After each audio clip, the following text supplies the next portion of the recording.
Okay, I'd like to call the Finance Committee meeting of February 13, 2013 to order. Looks like everyone is in attendance. Checked everybody off. Mayor Eckert, Mr. Musgrove is, Alderman Musgrove is excused tonight. Mayor Eckert is sitting in on the committee as a voting member also. I would like everybody to please remember to sign the attendance sheet if they have not already before they leave. Now we'll open the floor to public participation. If anybody has any comments, please state your name at the microphone and your address.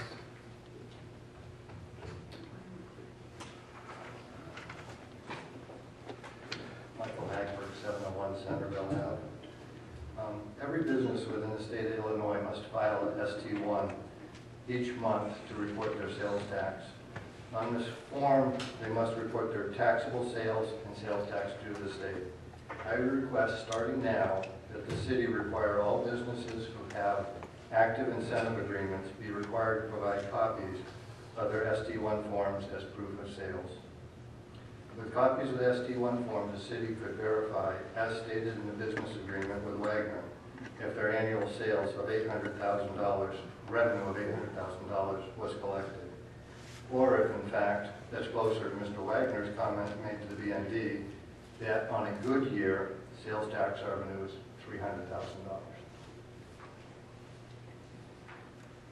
In 2010, the city advanced Wagner nearly $559,000 in incremental sales tax rebates.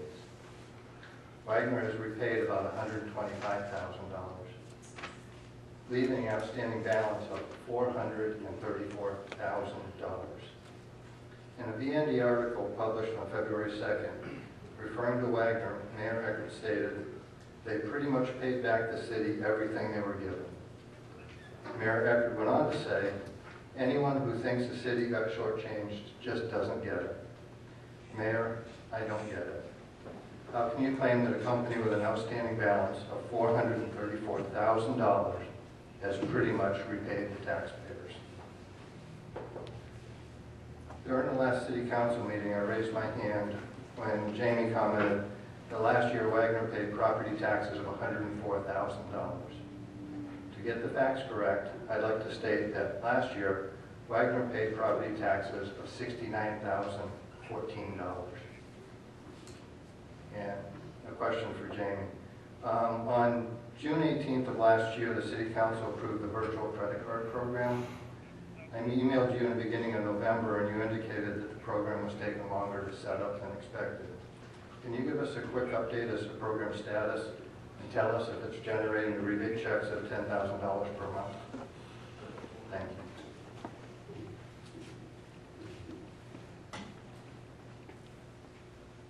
Anyone else? Any comment? Seeing none, I'll close public participation. We need a motion for approval of minutes of January 14, 2013. Second. Motion by Alderman Meyer, second by Alderman Heisler. Approval of minutes. All in favor of the motion signify by saying aye. Aye. All opposed? Is there discussion on them? Yes, sorry. Discussion. I think I made a motion. I swore I made a motion about, you know what, never mind. I see it. Strike. Never mind. Motion carried. Next up, we have the bid for the pre-engineered pavilion, picnic tables, and trash recyclables. Jason, do you have any comments? What it is a 30-foot by 44-foot all-steel superstructure, it's called. It's a metal roof, metal framework, powder-coated framework, and 10-foot picnic tables and two 10-foot ADA compliant picnic tables for it. They're thermal dip plastic with the powder-coated steel frames. Along with that, there's 4 thermal dipped trash receptacles along with it. For Southside Park, we tore down the old pavilion last 2 years ago, I think. It needs to be replaced, and we just came kind of sitting out of the pavilion of that particular side. We have a small one there, that's their tables, but Southside does get quite a bit of usage there, and we'd like to have another large pavilion back in that park. And it is in the budget. Yes. Any questions about it, or? In the bid, The lowest bid came from Midwest Sales Company, and as indicated on the bid sheet, the price was $30,400, but that actually included delivery of $550, but it's in Redwood, I Yes. believe. So it can be picked up by city staff at much less cost than $550. So the actual price is $29,850. The Midwest Sales is out of Iowa, is their, kind of their parent company. They're a dealer for Ultra Play, Ultra Shelter, which is, that's where they fabricate them at, that's in Redwood. So everything is going to be produced in Redwood, that's why we can pick it up in Redwood. What is the budget amount and what's the source? This was in TIF, there was $200,000 budgeted for the south side improvements altogether, which was lights and the Fencing fencing and and is, in this. okay. And there's well more than 30,000 left in that budget. And the installation will be by city staff. That's TIF 3, right? Correct. Okay, I'd entertain a motion if there's no more discussion and questions. Entertain a motion to approve the bid for pre-engineered pavilion, picnic tables, and trash receptacles. so moved. Second. Motion by Alderman Elmore, second by Alderman Heisler. Roll call. Alderman Meyer. Aye. Alderman Anderson. Aye. Alderman Carpenter. Aye. Alderman Hayden. Aye. Alderman Heisler. Aye. Alderman Elmore. Aye. Chair votes aye. Mayor Eckert. Aye. Ayes have it, motion carries.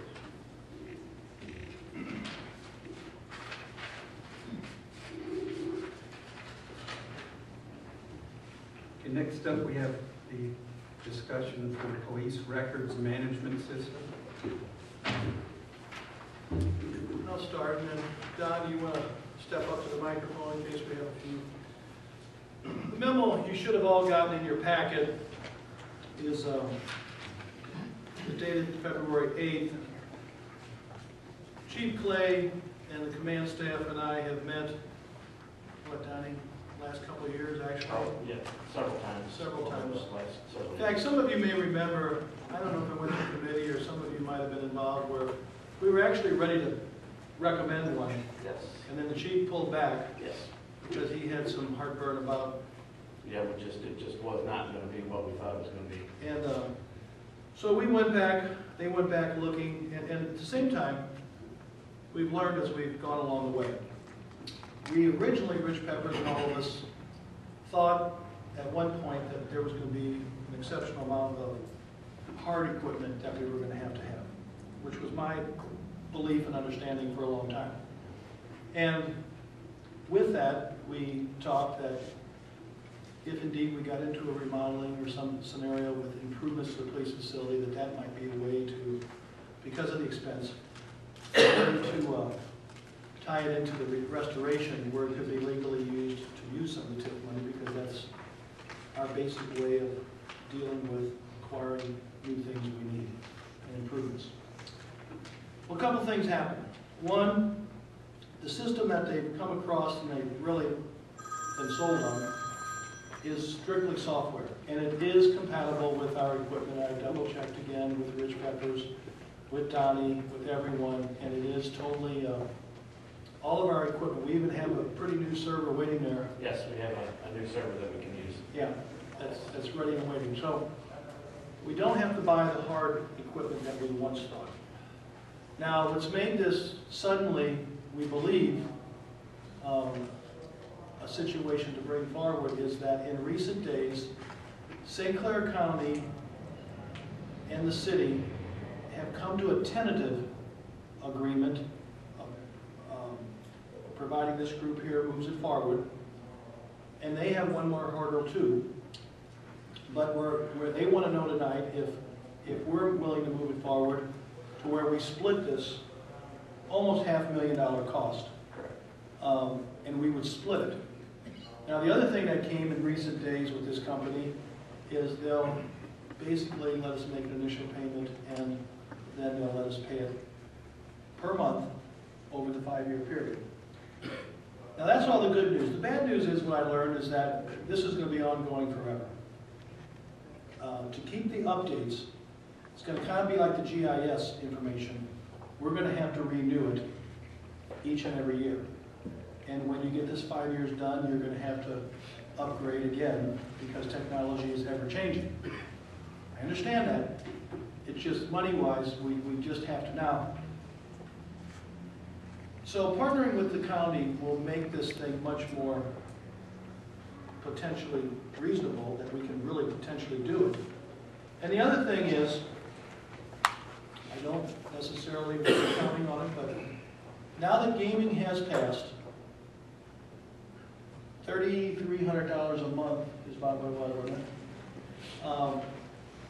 Annual or monthly payments is reasonable to believe that at a very, very, very conservative gaming revenue numbers, I feel now that there's a revenue source, something new that we could count on to provide this new, much needed technology to the police department. Now, this will also link the housing department, correct? Yes, it will. Which will also satisfy the need of the recent conversation in regards to the crime-free multi-housing task force that's going on. So that is also will solve that potential need.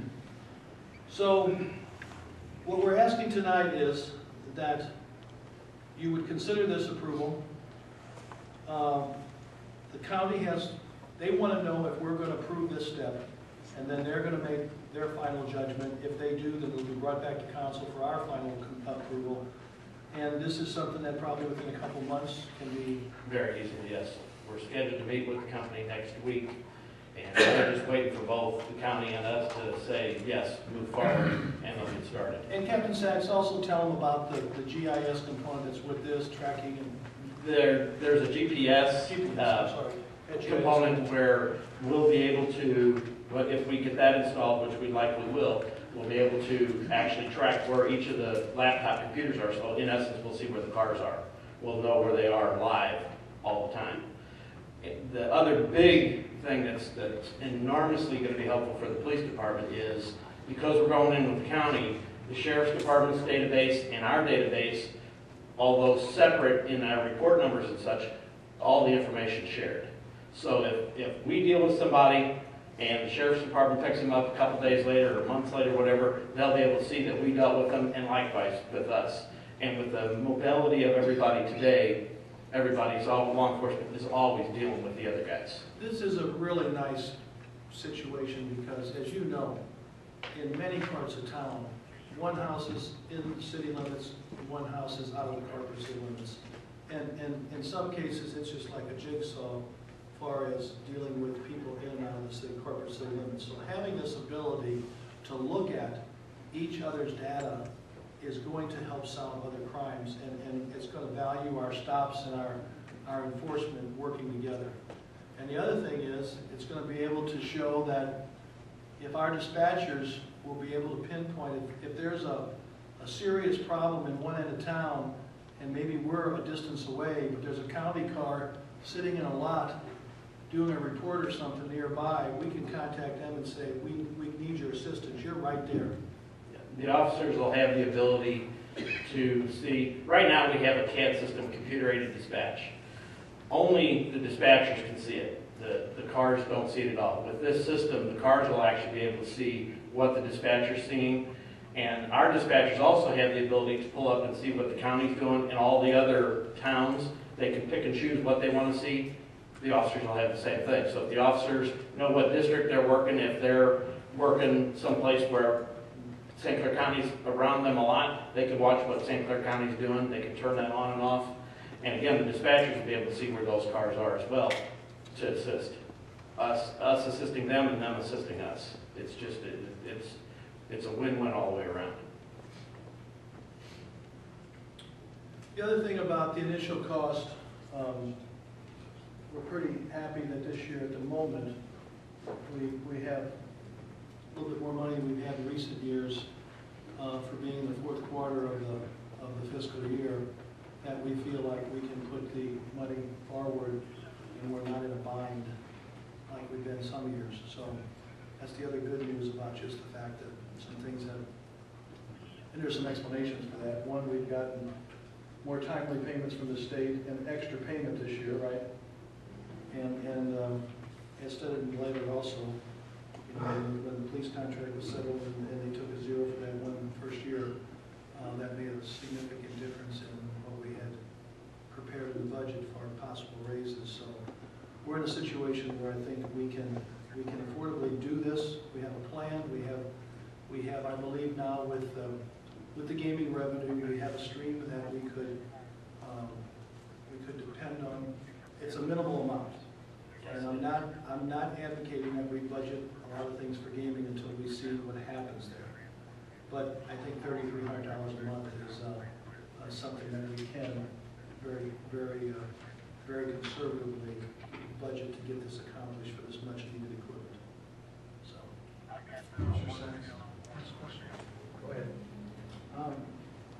You were talking about compatibility with housing, or is there some housing? Yes. So this, keep track of. There is a component called permits, so yes, we can put all the permit information that we need to in that component as well.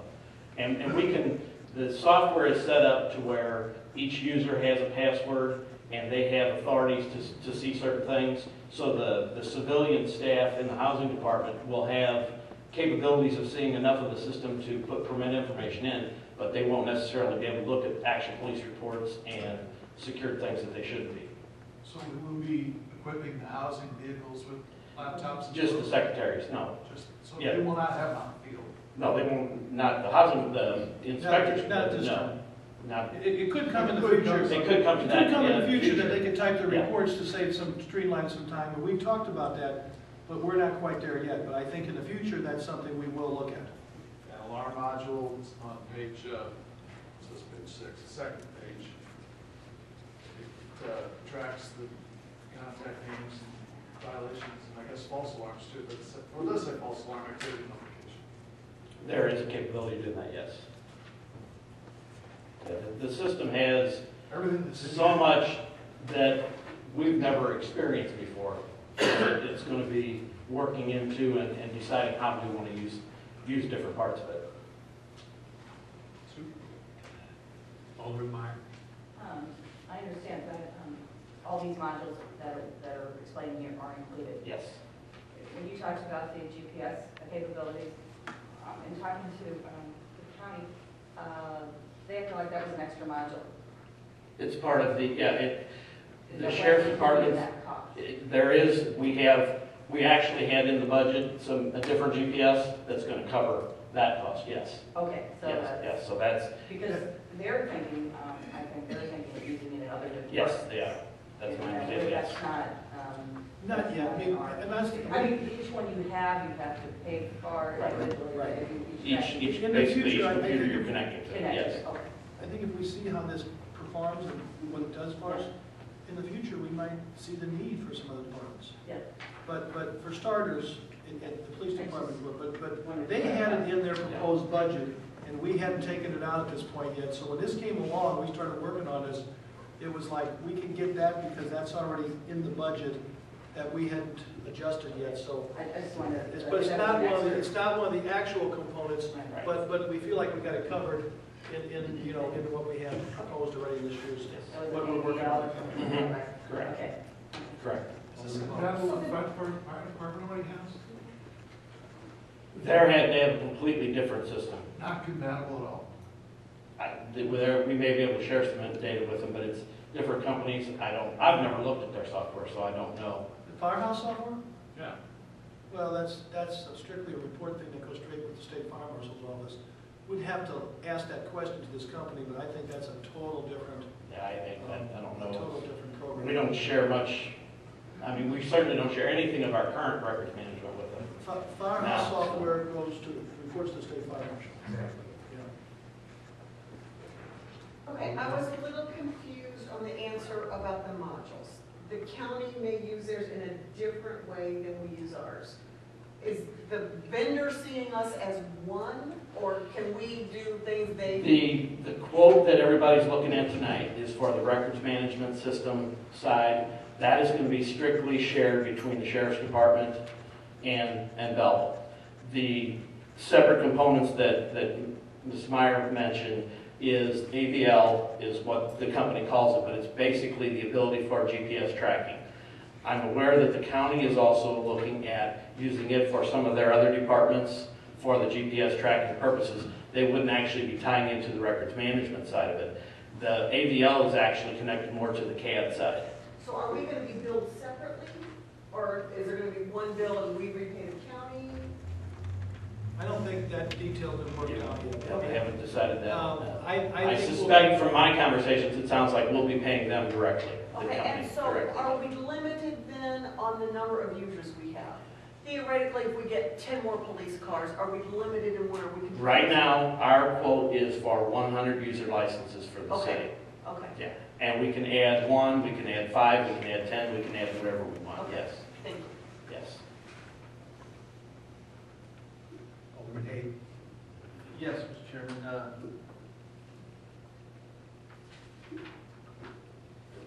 I assume the Police and Fire Committee approved this last night? Did you go to police and fire last night? We brought it to finance first, for the simple reason that we don't have a final product.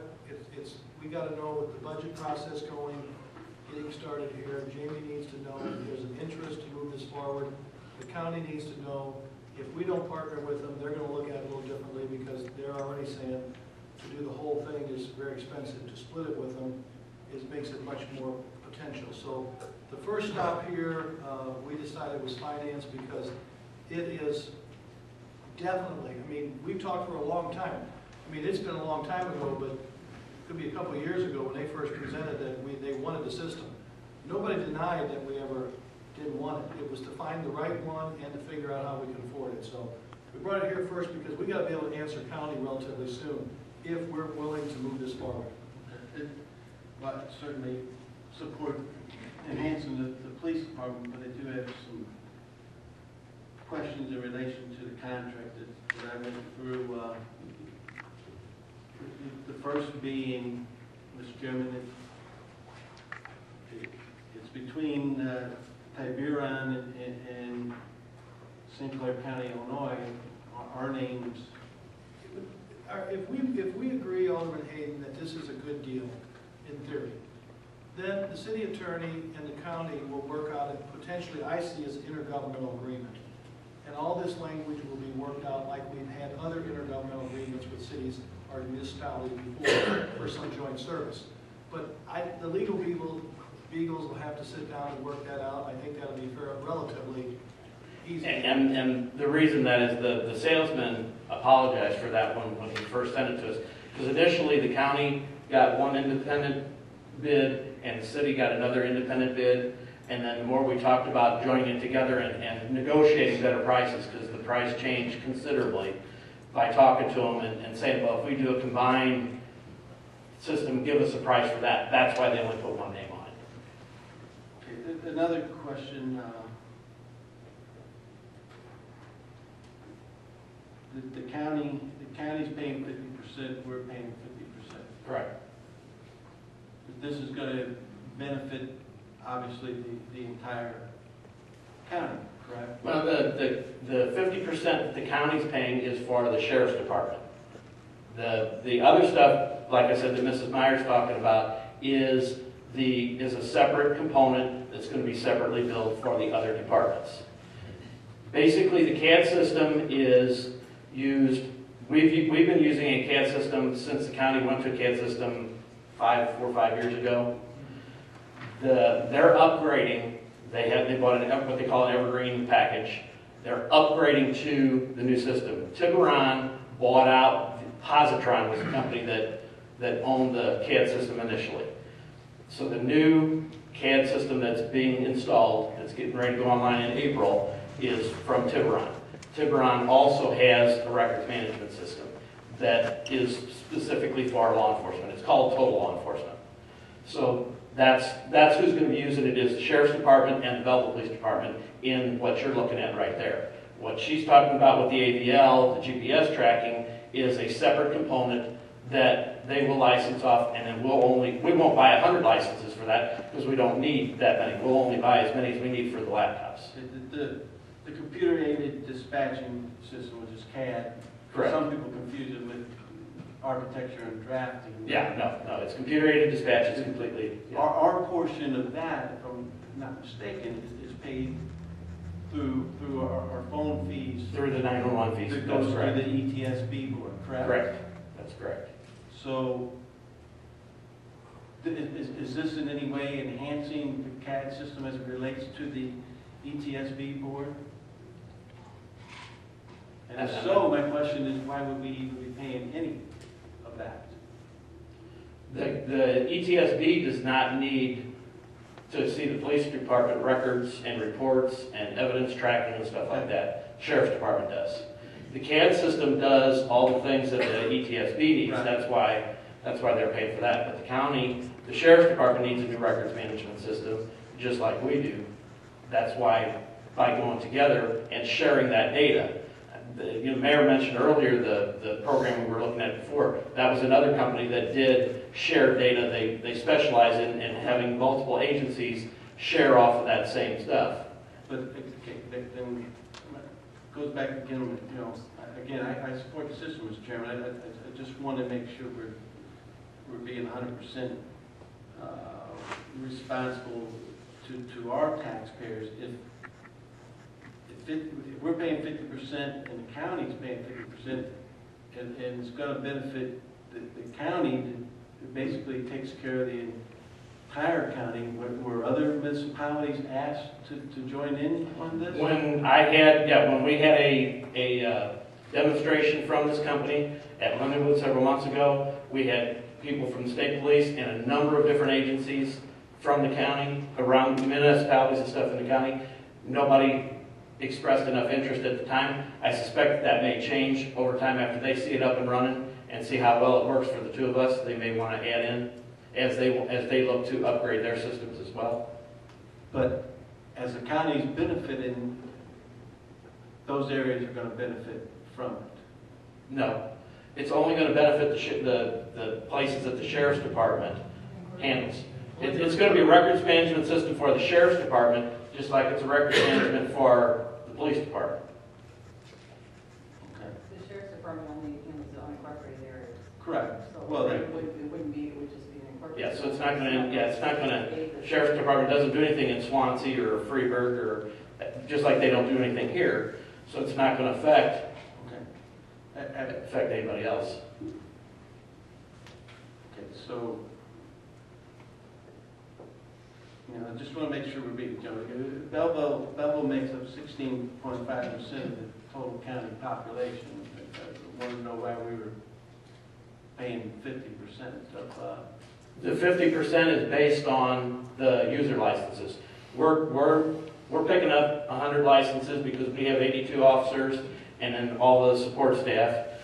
Sheriff's Department's picking up 100 licenses as well. If it were 75 and 125, whichever department had the 75 licenses would be paying that 75%, and the other one would be paying for the other 125. It's breaking down 50-50 only because we're splitting the license numbers in half. That's the way it worked out. and I want to go back, Mr. Chairman. I'm a little confused. Your Honor, you stated at least a couple meetings ago when I raised concern that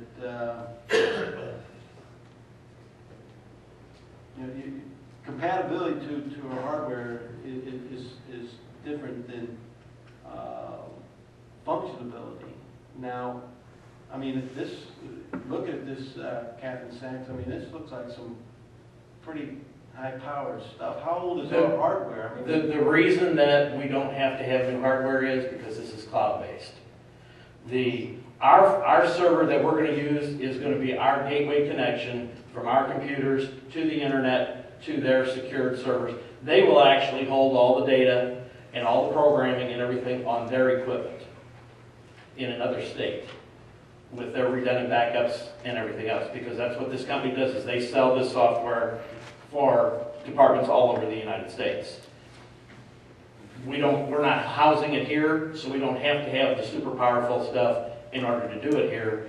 We're just using the laptops, basically accessing it through the internet. I mean, it was stated a couple meetings ago, that we had fire department here 5 times with smoking and burning wires. And now In the council area of the dispatch center, we have some old. Yeah, That's a different thing. the wiring that you're talking, if you're talking about the smoking in the dispatch center, that was from the radios. Yes, From the radios. radio council But stuff. we're That had talking about, in a nothing to do with it. remodeling process, my point was, when we can figure out the remodeling, hopefully soon, all that will get, but at one point, we did think we were gonna need a lot of hard equipment for this Yes. for this particular project. Yeah, the previous system we were looking at, we were gonna My point host. was, at that time was, in checking, that when we did a major renovation, we could package it all together. And we could legally do that to use TIF money, because TIF money is probably only one of the ways, without floating a major bond or tacking on raising people's taxes, to do something monumental, for as a police department rebuild or remodeling, et cetera. So that's why that was said. But yeah, we still need to get the dispatch center in here majorly enlarged and improved and remodeled. That's no two ways about it. I'm committed to that. But You're stating, Your Honor, for the record, that right now, none of this expense at all unequivocally can be used for TIF money. not this, it's software. Software cannot be used for TIF. If it would have been hard equipment, the TIF consultant said if we did it in accordance with a renovation project, it could have, he believed, could have been a legal expense that we could have, to bundle that in there. This is strictly software. We double checked with him again in the last few days. Software is not permissible under TIF. Just checking. Well, it's hard to tell the number of pages because they've got them mixed up. The customer is responsible for loading all required Microsoft OS for on-site servers. Client's customer's responsibility is price to order, et cetera, et cetera. So we've gone through with our IT staff. Yes. They're completely comfortable that they can Yes, add this to the system yes. with no issues or problems. Nope. So you're, for the record, you're saying that this is not the official contract? This is not the final. No, that's just the quote.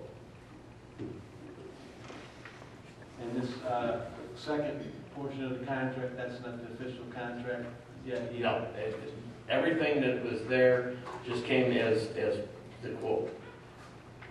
So that we would have an idea of what the contract verbiage would look like if there's changes that we would feel need to be made to it. And basically, if I'm understanding correctly, we're not making a formal commitment to do this. We're saying that we're considering this and we want to forward it back to the county to see where they stand. Is that I correct? think what we're asking tonight is there an interest and is there support of this finance committee, based on how Jamie and I have proposed to pay for it, that we would agree that this is something that this committee wants to do, and then with that vote of confidence or ensurement, we will send it back to the county to let them know that we're prepared to take it to council for the final approval, do the intergovernmental agreement or whatever the attorneys work out as the final legal documents, bring that back so that all 16 aldermen can review it and have a final vote on it. But there's no sense in the county spending any more time on this, because they certainly are interested in splitting the cost as well. So if there's an interest here tonight, we keep this alive, moving, and we get it going to where the lawyers can look at the contracts, the intergovernmental agreements, we can fine tune this thing, and we can bring it back to the council. I don't know how soon, but soon. But without the support here tonight, if the committee, if it dies in committee, then there's no need for Donnie and the rest of us to continue to have meetings with the county if there's no interest in pursuing this partnership. Did the county by chance say what their funding source was gonna be? I did not ask the county what their funding source is. Ours, we're gonna have to use the general fund, and I believe they're gonna have to do something very similar to that, but that would be a question for Dan Mayer. Obviously, if we live in the county, you know, tax dollars and mine go to the county and city, so I'm just curious. You know, That would have to be a question for Dan Mayer, their finance director. And these questions, are there limits to these, Captain Sachs? The urgent is 15 minutes, high priority is 1 hour, routine 8 hours. Are there any limits to as we place these calls in, to how they will respond? I'm not sure what you're asking, as far as the service, if something Service was that they would down. provide. If we send in, we have a problem with our system and we say it's a A1, which is an urgent, they're supposed to respond within 15 minutes. My question was if in the contract they had a limit on the amount of requests for these types of services that we could request. I don't recall seeing one, but what you've got is the contract wording that they sent to us with the quote, so I've not seen that. And again, remember, this is a cloud system. All the hardware and stuff is on site at their place, where they have 24/7 staff to work on it. Right. Mr. Chairman, Yes. I have a question for Jamie. So this is all fine and dandy for the police department, sounds great. This new revenue source we're getting from the state, from the gaming, could this go to paying for policeman's salary, potentially? It's gonna be a general fund revenue, so we use Okay, whatever. so basically what we're saying is we're getting a brand new revenue source to the city from the gaming, which could potentially go to hiring a new police officer. We're willing to take $250,000 out of the general fund that could potentially go hiring police officers, correct? Over the 5 years. I'm just saying the $250,000 in the general fund could potentially, if we didn't do this, we could hire cops this month, correct? The gaming money will go into general fund, that's true. But if I can, Alderman Carpenter, first of all, and the chief couldn't be here tonight, but when I asked the chief what he felt was the #1 priority for the police department right now, this is the command staff and the chief of police's #1 priority to invest the money in this computer system, this upgrade. Well, I'm But gonna the second of all thing, I'm sorry, I have four. You know, since 1999, we've increased the police department size by 1 officer in the city, from 81 to 82. It's unexcusable. Here we go, we're throwing money away to software. I'm sorry, but you know, when it comes down to it, the meat and the potatoes is where it's at. And we need boots on the ground to be the #1 priority, not throwing money off to software. I yield the floor. Mayor Let me explain one other thing about the gaming money. First of all, we're talking $3,300 a month here, commitment, once this thing gets started, which is pretty reasonable, pretty small amount. It's a lot more than that once we hire a new officer. But the thing that I'm concerned about, and I think we have to see a period. First of all, we don't know how quick any of these licenses are going to get on track. We know there's a few of them in the process and they could be hooked up in a month or two, we're told. But we don't know how fast the state's going to continue. And in the course of this next fiscal year, how many of them are actually going to sign up, get a background check, get approved, and get hooked up. I would suspect that at first, because it'll be new, there'll be a peak in using, okay? But then there's going to be, I'm sure, as the industry will tell you, it's going to level off. So before we would hire police officers, which I did speak up when gaming was on the table and said it could be a consideration for hiring officers. But I cautioned then, and I would caution now, until we see some consistency and some track record in the money, I don't think we should hire people only to have to let them go because it didn't pan out.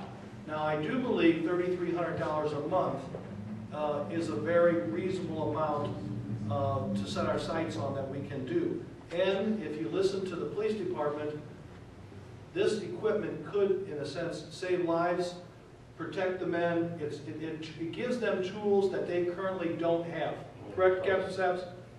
There's tracking ability, there's surveys, criminal data that we can't do. The system we have now, we've been using for over 20 years, since 1991. It is completely outdated. It's ridiculous. I mean, when I started here, and we first started with that system, the information was actually typed by the secretaries after the handwritten reports from dummy terminals, computers that did not even have a hard drive in them. They were strictly hooked to the network. Now it's completely different, but it's still the same software.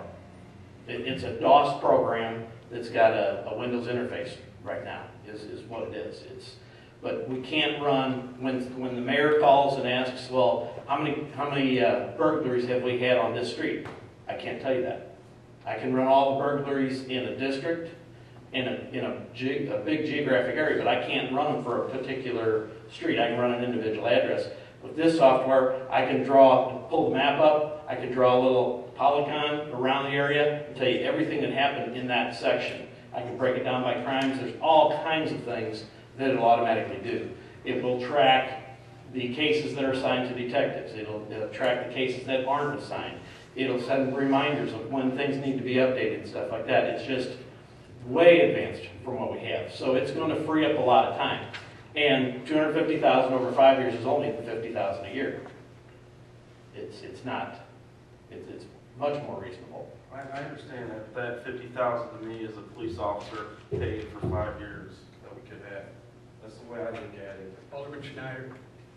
Yes, when we were talking about the gaming, I put it in the record, and I also handed in the email that I had gave to Mayor Eckert, or sent to Mayor Eckert.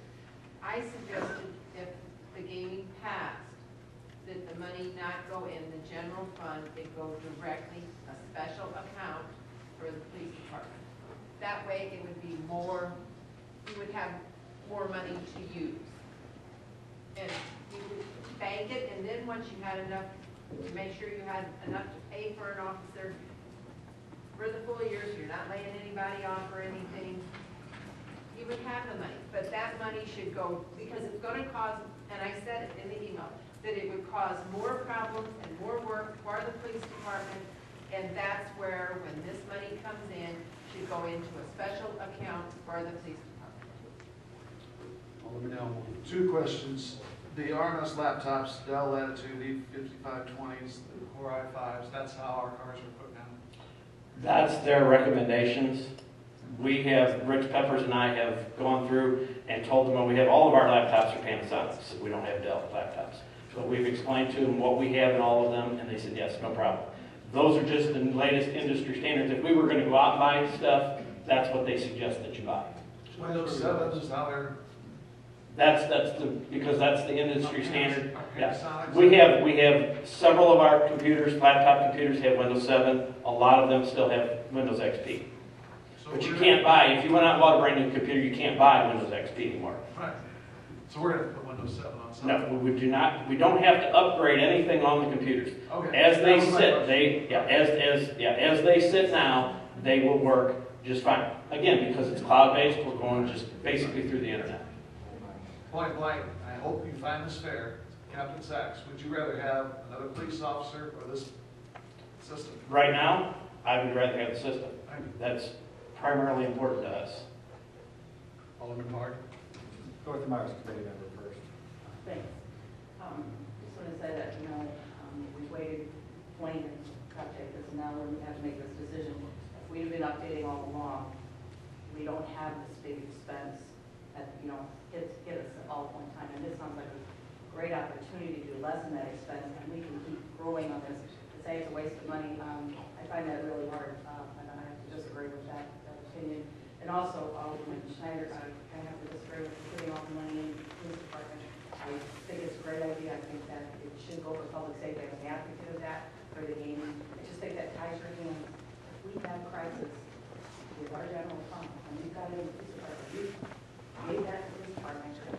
Our hands are tied, and that money cannot be used for anything else, and that's my caution about putting all that in the police department. Not that I don't think that our village should open, and if we have that ability, that's wonderful, but you tied your hands by putting it all in that one fund. And that, you know, so I think that it can be a little bit farther down the road. That's my opinion. Thank you.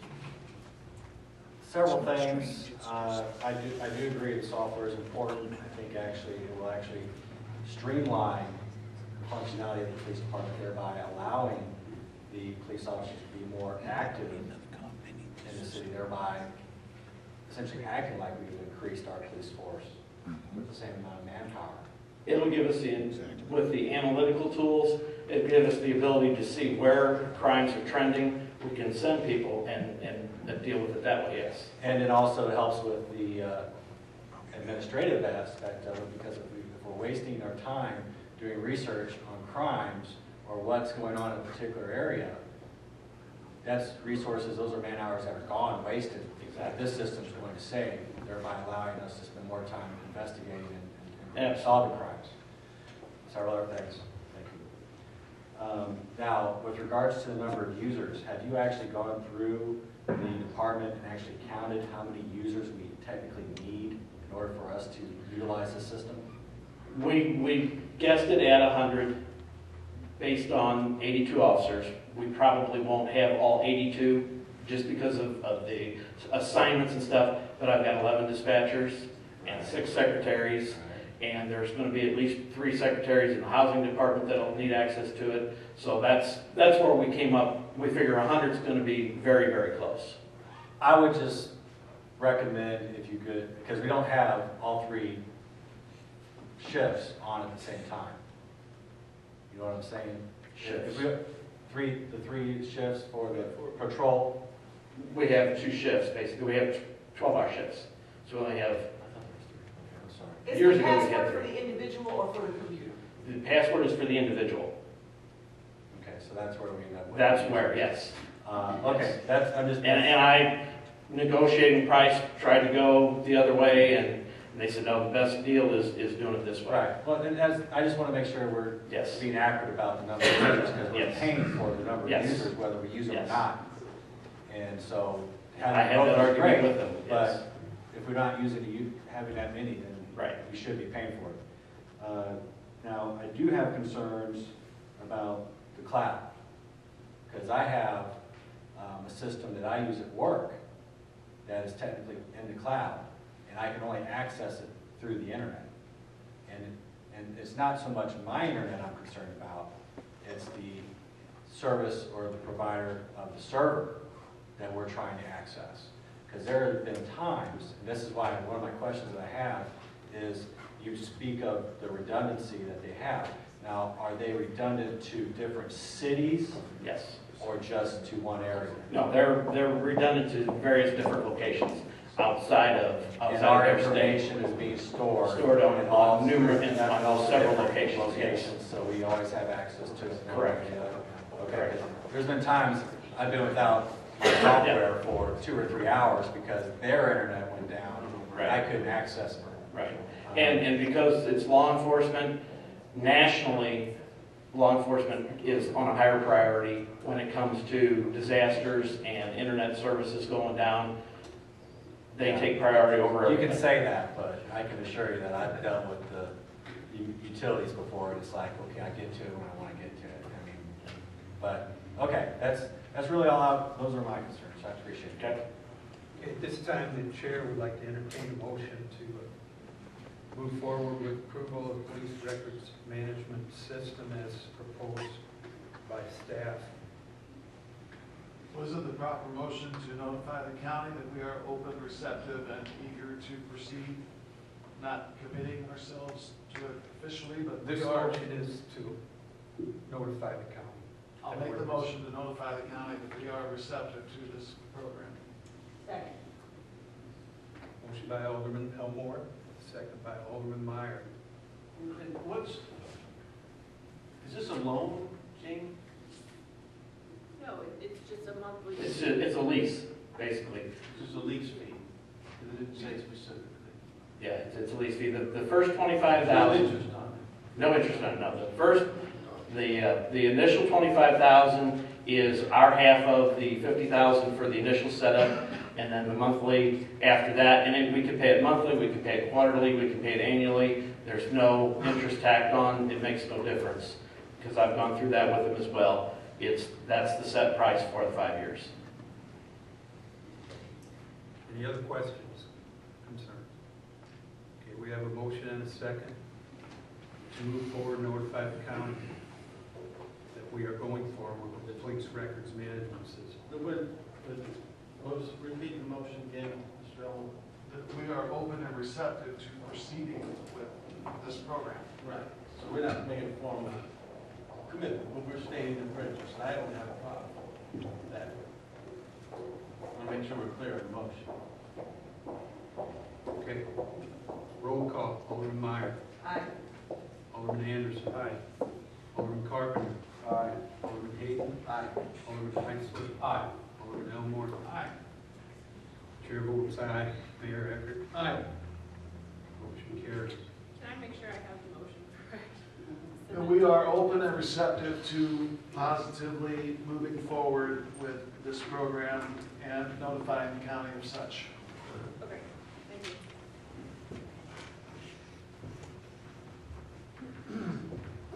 All right, we have next up the development agreement for the old YMCA Turner Hall building. Staff, Emily, Eric. I'll go ahead and introduce Kurt Oringer, and he will make a presentation on his project, and then after he's done, I'll get into the specifics of the agreement, and then we'll have questions. Hello. Seems like it was the one last week. Thank you very much. I have come before you last week. We've been working for several months on trying to identify if the YMCA building could be salvageable for a project that I had in mind, which is bringing my company, Replacement Services, to that building, use it as a call center for our insurance services company. The other part of that is, I'm very passionate about trying to bring an incubator program to Valvo for entrepreneurs, where we can work with local colleges, business leaders to fund and grow a incubator program that would not only lease, start up in the YMCA building, but eventually be tied into leasing additional space in the downtown area. My feeling is, if we're going to create a culture in downtown, and we've talked about technology. I know I've heard quite a bit that this is good medium in order to get that done. So my company, a little background, we provide insurance services for some of the nation's largest insurance companies on a national basis. I have 36 employees, about a $2 million payroll that we're bringing to Valvo. We have about 800,000 that we pay in sales and sales taxes paid to the state of Illinois. We're proposing, I think it's $210,000 for the city, to put into the building. I would tell you that we are, in the due diligence that we've done in trying to price this out, there is real close to the number that I want to be at. And so initially what I did is I looked to find out, say, okay, how much is this project going to cost? So I started getting initial bids. Got to the point where it looks like it's probably doable, but we're going to need a little help to get it done. And then started looking at the condition of the YMCA building, and I can tell you that, although I'm not an engineer, that if something isn't done in the next year or two, it's going to have to come down. And I'm a long-time Valvo resident. I thought, I'd like to try and save the building if I can. And this is probably the only way I know how to do it. I think it's got some value for the city. I think my employees will enjoy working in downtown and getting to the restaurants and shopping, which I think is a wonderful thing. So I know most of you had heard that last week, so I'm not going to get quite as much in detail, but if you have any questions, let me know. Kurt, can you update the group from what the other day, when we left here the other night, we got a favorable vote to go proceed, and you were going to check on a few things. Can you give them a little bit of update of what's happened since the last meeting to today? Well, one of the recommendations was requesting for a letter of commitment from the banks. I read that. And if you don't mind, please keep this kind of confidential at the moment. I'd like to collect these back because I'm still negotiating not only with banks but also with contractors. So really wouldn't like that to be public when I'm in the middle of my negotiations. I also have a kind of a budget on where we're at on the. Does anybody else like to see that? You okay with that? And then, you guys just pass that. Here's the budget. The other part, I'll just put this back. Just pass it down.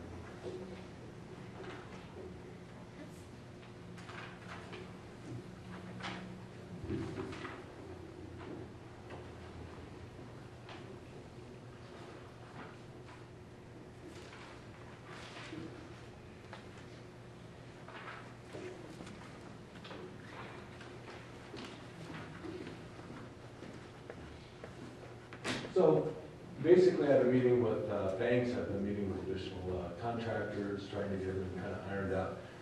What's happening is the initial prices that I got, and obviously we don't have plans drawn up yet. We have a concept, and we have a general feel for what it is that we're going to do. And we are at the point where it looks like the numbers are really close to where we need to be. My next step is if you guys approve this and it goes before the council, is I'm going to have some expenses that I'm going to incur because I need to get an engineering study done to make sure the building's sound. There's one truss on that barrel roof that has had a lot of moisture that's gone through it that gives me a little bit of concern. We also have to have a full-fledged study on asbestos removal and mold remediation, and there's an additional cost for that. And then I also have to have some plans drawn up, at least for what the layout of my facility will be, so that I can get a lot more accurate bids. So what I'm asking you to do is to, at this point, obviously, the city would not be out $1 until we send in the deal and the financing is done. But, if you approve it at this point, it's going to go to the Alderman Council.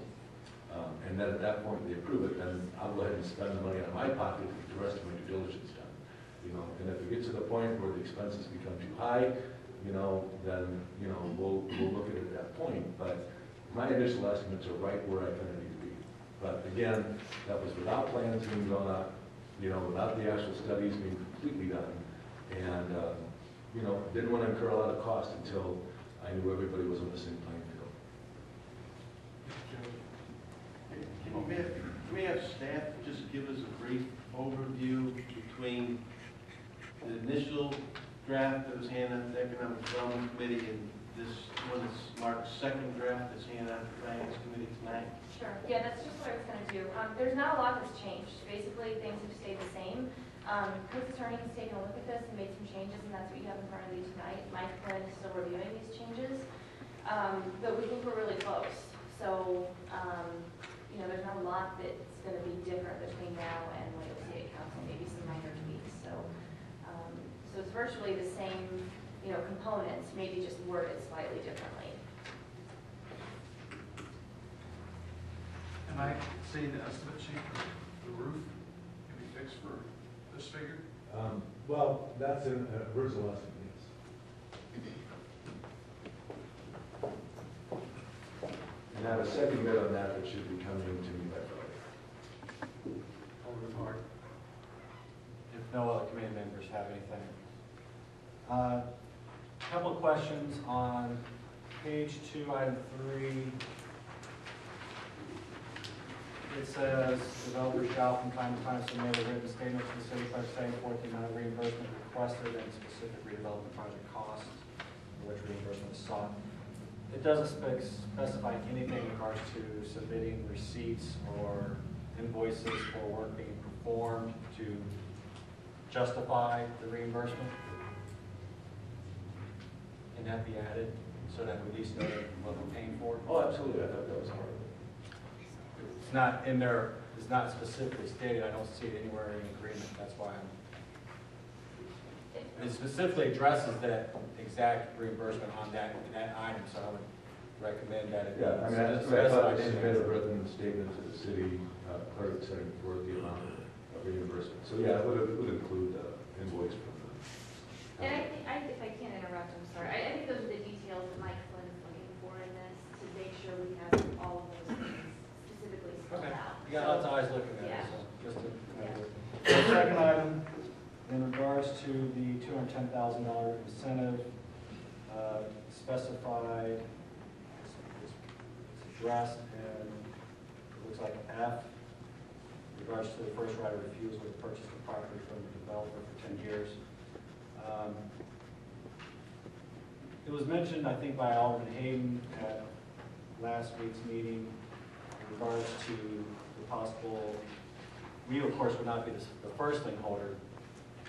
The bank that you decide to use would be the first lien holder. Is it possible to have the city as a second lien holder for the full incentive amount, and then that to be reduced on an annual basis accordingly based on the number of years that be based on this 10-year agreement? According to my attorney, that was something that would be difficult, you know, because it would make my ability to, as I build that out, to borrow more money in that building, would make that very difficult. Because you have to release the lien, and then, you know, they might take a second position to do something else. So they suggested no. I think this is a binding agreement as well, you know, as to the. I just know that the county has that type of agreement in place for some of their low-income purchase of their homes, that the lien is reduced, or the repayment amount is reduced as for every year the person occupies the home. So that's why I was asking about that type of plan. The project, you know, I mean, while I might be putting in a pretty significant number in the beginning, if we build out and grow as what I'm anticipating, that number is probably going to double, you know. And I can't, you know, cuff my hands and say, okay, I got to get through the city stuff, because sometimes they move slow, sometimes they move very fast, thank you. But I can't handcuff myself and say, all right, I'm going to go to the bank and say, I got to get $200,000 bucks, I'm going to build this part out, you know, then I got to be able to do that. And if there's a second lien on it, you know, then that other bank would have the first position necessarily, the one that I'm working on. Any repayment penalties are addressed in our item P, and then also the penalty section. And that's also something Mike Flynn is looking into. In answer to the one question that was raised about in perpetuity as far as the always having first right of refusal, I'm waiting for Mike Flynn to get back with me, but I did have one attorney tell me that that's illegal to have something in perpetuity forever. That there's a law that states that, and I'm not the lawyer here, so I got Mike to give me an answer on that. That's one of the reasons we were told that that can't be done for, there has to be a timeline when you're stating something of that nature. So that was just an attorney that talked to me. We were talking about this after, brought up to me, because he already on paper. Can it be changed to 50 years? That was some of the stuff I asked Mike to look into, and he's going to be talking to Amy Pauls some more. They've been corresponding back and forth, but I think we apparently can't do it indefinitely. I've heard that too, but I've also heard that it could be changed to 50 years, and with the city having the first right of refusal to renegotiate. And they're gonna discuss that, and we'll have some answers on that. But I guess the question is to Mr. Artiger, do you have any concern with the city having a long-term first right of refusal? I don't know. I think there should be a time limit to it. You know, I think the long term, I don't know, because I mean, I'm looking at this as like, I understand I'm a guest at the Turner Home for the most part. I mean, if my duration of ownership is 10, 20, or 30 years, it's just, I'm a guest, you know, and it should probably be sustained, you know, much longer than, you know, I would ever be around. I'm thinking that I'm trying to save the building. You know, I think if we don't do this, it's going to be gone. There will be no building. So to me, what's fair? You know, is 10 years fair? It seems fair to me, you know, without, you know, going too far along. But if that's your goal, to save it now and in the future, wouldn't the city have a first right of refusal help preserve that goal? Well, it might, but I don't know what happens, you know, from a future perspective. I mean, I think there just has to be a reasonable number that we put out and we say, okay, for the skin that I put in the game, the skin that you guys put in the game, what's fair? You know, I mean, that's just what I'm looking at. I think somewhere around 10's a fair number. I mean, you know, the reality is, I'll have a significant investment in that building, you know, significant. And over the course of 10 years, if I'm still there, it's gonna be 2 or maybe even 3 times what I have now. I will never recoup that money back, okay? That building's only gonna be worth a set amount. I mean, like I said, when you look at the building, the bank building right across here that sold for $1.3 million, you know, what do you think that building's gonna be worth versus what I had in it, okay? So this isn't a thing that I'm gonna make money and I'm gonna say, all right, I'm gonna build this thing up and sell it in 7 years and, you know, heck with the city. That's not what this is about. I mean, it's not a money, you know, for me. No, personally, you know. nobody's questioning it from that perspective. The first right of refusal just gives the city, if you'd want to sell it, whether it be 10 years, 15 years, 20 years, at a set and fair price, to say, we'll pay it. If the city doesn't want to pay it, then we're out of the game. Yeah, I understand that. And you know, like I say. So there's nothing would stop you from selling it after, you know, any point in time. Right. You know, the only thing is and really, if I'm looking long term, and if I do try to, at some point, want to sell that building, you know, does it make my life a little bit more difficult to sell it since the city has a first right of refusal? Does it limit my ability to potentially find a buyer for that building? You know, I don't really have that answer. I don't have a lot of experience in that, but it's a question that I thought of. You know, it's kind of what my attorney recommended. And again, you know, that's not something that probably either any of you or myself have a lot of experience in, right? I mean, I know what we want to do is protect the integrity of the building. We're going to make sure that it stays, you know, in the city. But, you know, I just don't know that if I do this, that my hands should be bound for an extended period of time, you know. I just don't know what's fair. And I'm just trying to look out and say, all right, you guys are going to have to put something in if we make this work, and I get that. You know, I'm going to have to put a lot in to make this work, you know. And the end result is it could be a really wonderful thing for the city of Belleville and saving a needle building, you know. That's what I'm hoping to do. I'm not saying it's a deal breaker. I probably need to seek a little more counsel on that to find out truly what the repercussions are. It just seemed fair. I'm a little frustrated with this. This is not you put skin and we put skin, or in other words, your part of the money is this and ours is that. We are the caretakers of this city, whether it's the individual sitting here or not, whether you are the owner of that building or someone else is. Our responsibility is much heavier than temporary. So I kind of don't understand why you're bulking into 10 years. I'm also very concerned, you have to look at it from our point of view also. We have been burned by somebody else coming in here and saying, I'm going to do great things with this money if you guys will just loan me a little bit, and then we had to forgive the debt. The second lien is to protect the citizens of this town. Yeah. Nobody wants this building saved more than I. If you look at my ultramatic material when I ran for office, a picture of Turner Hall was on there. I do want it saved. But I appreciate you very much bringing in the letter from the bank. That goes a long way towards letting me know you were serious about this. But I also have a couple of questions. Can I say one thing? Sure. Okay, one of my most valuable commodities is my time, right? I wasn't going to approach this project or approach you or spend my evenings coming here unless I really thought it was a doable project and a worthy cause, right?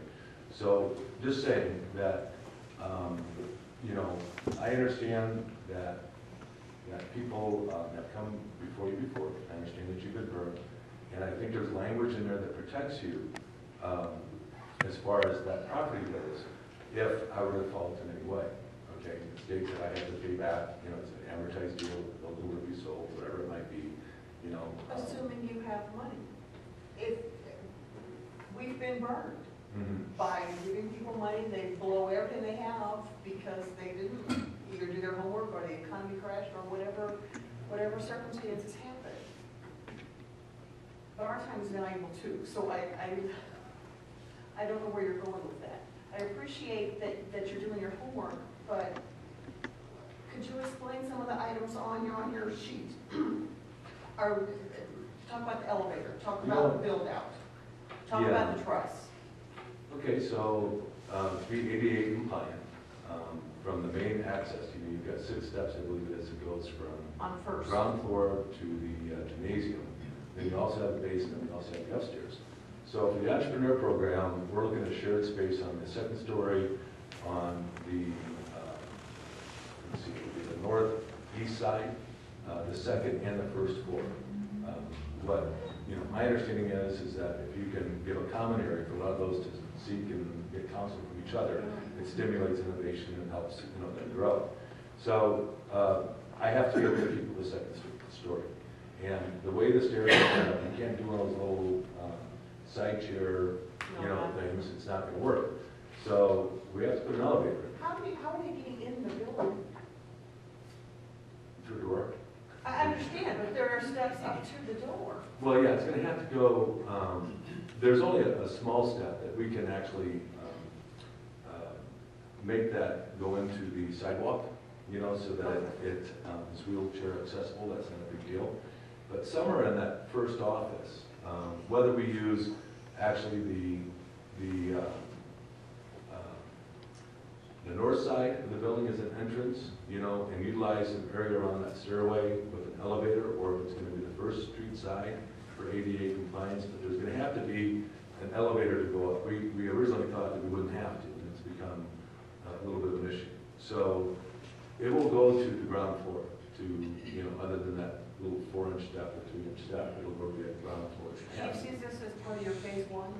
Well, I think it's definitely going to be phase 1, because I've gotten a lot of interest in the incubator program and people that are willing to help. And so I will simultaneously work with them while we're building out, you know, the property to see if we can get a little bit, you know, quicker ahead of the game on the incubator. And so then we have access. I mean, otherwise, you know, now I'm going to look at saying, all right, you know, how do I fund a major cost, you know, in something for, again, if I'm going to say I want to put an incubator program, it's going to be my best effort. You know, I don't want to say, well, shoot, it's going to cost too much to put an elevator in for the incubator program. And I've got to cover those, you know, deal with those costs immediately.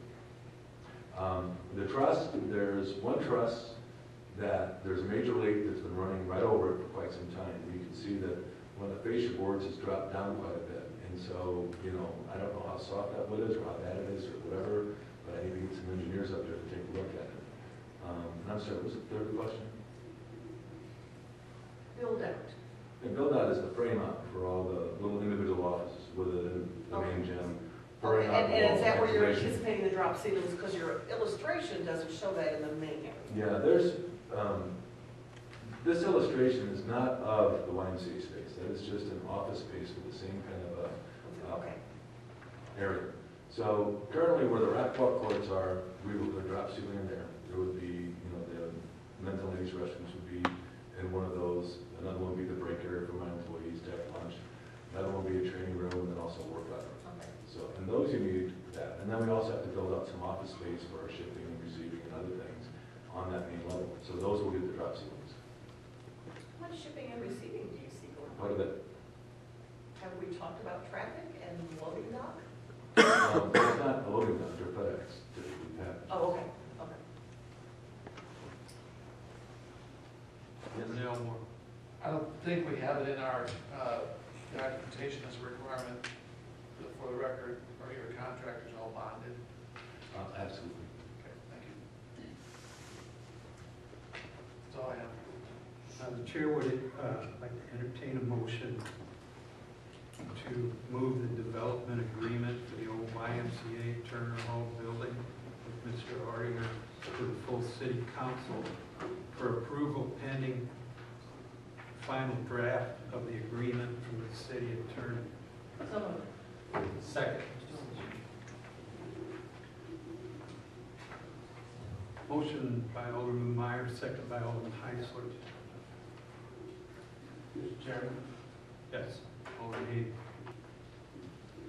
I'd like to make a motion to amend the agreement that would go to the city council from 10 years to at least 20 years of first right of refusal. If you want to see there's a second, I'd just like to ask that, we can adjust that, but I'd like to let the attorneys finish discussing. That's one of the discussion points they're having. I understand that, John. I'd like to let them- Discussing it here as an amendment lets them know that this committee is gonna have to make a serious stance on how important this issue is. And I think this gentleman needs to know tonight, before he leaves, how important it is. I think it's important to the city. I think it's important to the people that the Historical Society that has pushed for this and the emotional attachment to it. And I think that at least 20 years is not perpetually, but it is certainly more than 10, which is a very short time in some respects. I certainly understand your point, and I respect that. But I would ask that, so, in talking to Mr. Artinger, I think he's expressed it here tonight, so that we don't run a risk of losing the potential of this project, that we would let the attorneys talk about this and not force an issue down something tonight where he, as we fine tune this thing to get done, and he would turn around, because the alternative is, we've had no other viable projects to save this building and presented with any money brought forward, any personal investment brought forward. And I just think that if you can, he's been very patient with us. As he said, he's put a lot of time in this. And I think we certainly would have that right before we have the final vote. And I think he heard very clearly tonight what you're asking, what some of you are hoping that you would do. This is not a final vote, Your Honor. This is I understand, but I'm just cautioning that we don't stop a good thing before it gets totally done here. But that's just my comment. He stated it wasn't a deal breaker. I'll second the amendment. I just think that this committee needs to send some form of a recommendation to full council with this agreement to start getting the field. The attorneys don't even, Your Honor, would even know what to discuss if they don't have some input from this committee of what this committee stands Mr. Hayden, on. that is a discussion between the attorneys right now. Right, but how do they know what number to discuss if they have no impact and input from this board on what I they understand, and like I say, I just don't really understand the repercussions of such a long-term deal. I would like to see counsel with my attorney, so I can make an educated decision. I just don't really understand it. So, you know, while I understand his recommendation to me was to go 10, and that's what I went with, and the repercussions for longer, I just have to find out what the reasoning is. And it gives you an idea that right now that this is what the city's thinking. I don't know how your attorney or our attorney could discuss any number other than 10. Well, the mayor had asked for a longer term before, you know. I feel we should get some kind of litmus test from this body of where we're at. Mr. Chairman, I have one amendment to clarify. Okay, we have motion by Alderman Hayden for an amendment of 10 years to 20 years first right of refusal on this agreement, and it was seconded by Alderman Carpenter. Roll call.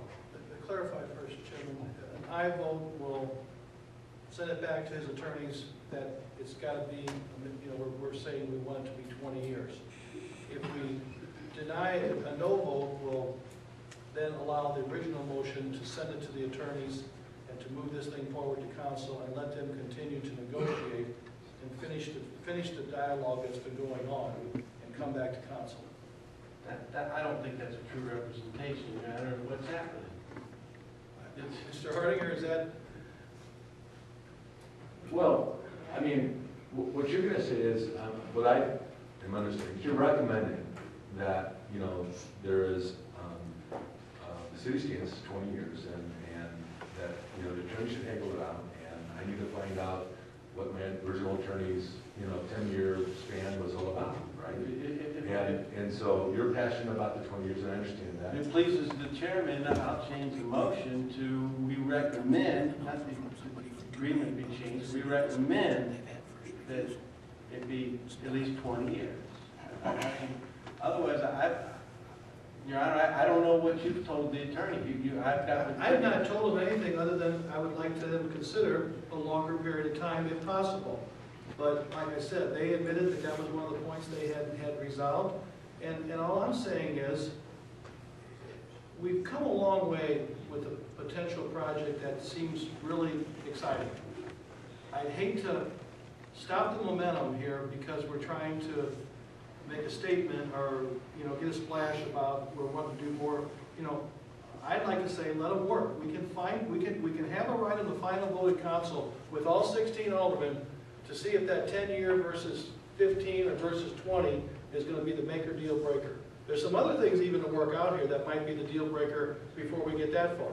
But I would just rather see us not shoot this thing down as much time has been put into it so far over that particular clause. Why would we want to spend all this time, Your Honor, and go all the way to the city council and then get to the final vote and start haggling then on the final night over the amount of time that could be a deal breaker? That makes no sense. Okay, well, Mr. Chairman, when do you anticipate this coming? Do you anticipate this being on next Monday's city council? So that a final agreement should be in our packet this Friday? Is that possible at this point? I think Mr. Artie made it clear that he would like to see this moved along so he can make some decisions because he has a business plan and he has to move forward. Now, knowing that, if the attorneys can't work this through in the next day or two, right, which we don't know what their right, schedules are. then we can do one of two things. We can consider, if they get it worked out, to consider a special meeting. I think he made it very clear in his presentation.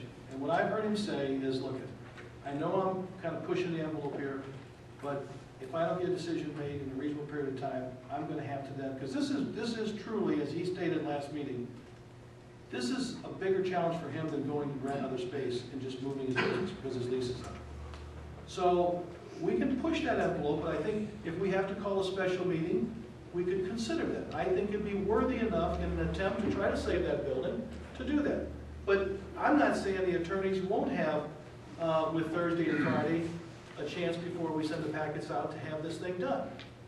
Our worst case scenario, I guess if they, but I'm just saying, we're getting closer, but we're not there yet. And I think they need a little bit more time. So I'm pleased at the fact that there's a couple times along the way when we started here, I thought maybe it wouldn't get to the night. But we've overcome a few things. We've made some concessions back and forth. We've looked at some things, and I think we're getting closer. And all I'm saying is to let the attorneys have the chance to continue to have some dialogue about things that they believe are important, and then we'll get back together. If we can get it done by Monday, we'll get it done by Monday or Tuesday. If we can't, we'll set another meeting, or we'll wait 2 more weeks. And you think it's appropriate for the attorneys to set the amount of time? I think we ought to let, my thought is, I think we ought to let the attorneys finish their negotiating and bring back the final recommendation that the staff, our attorney, and his attorney himself are discussing. If nobody voted for the attorney.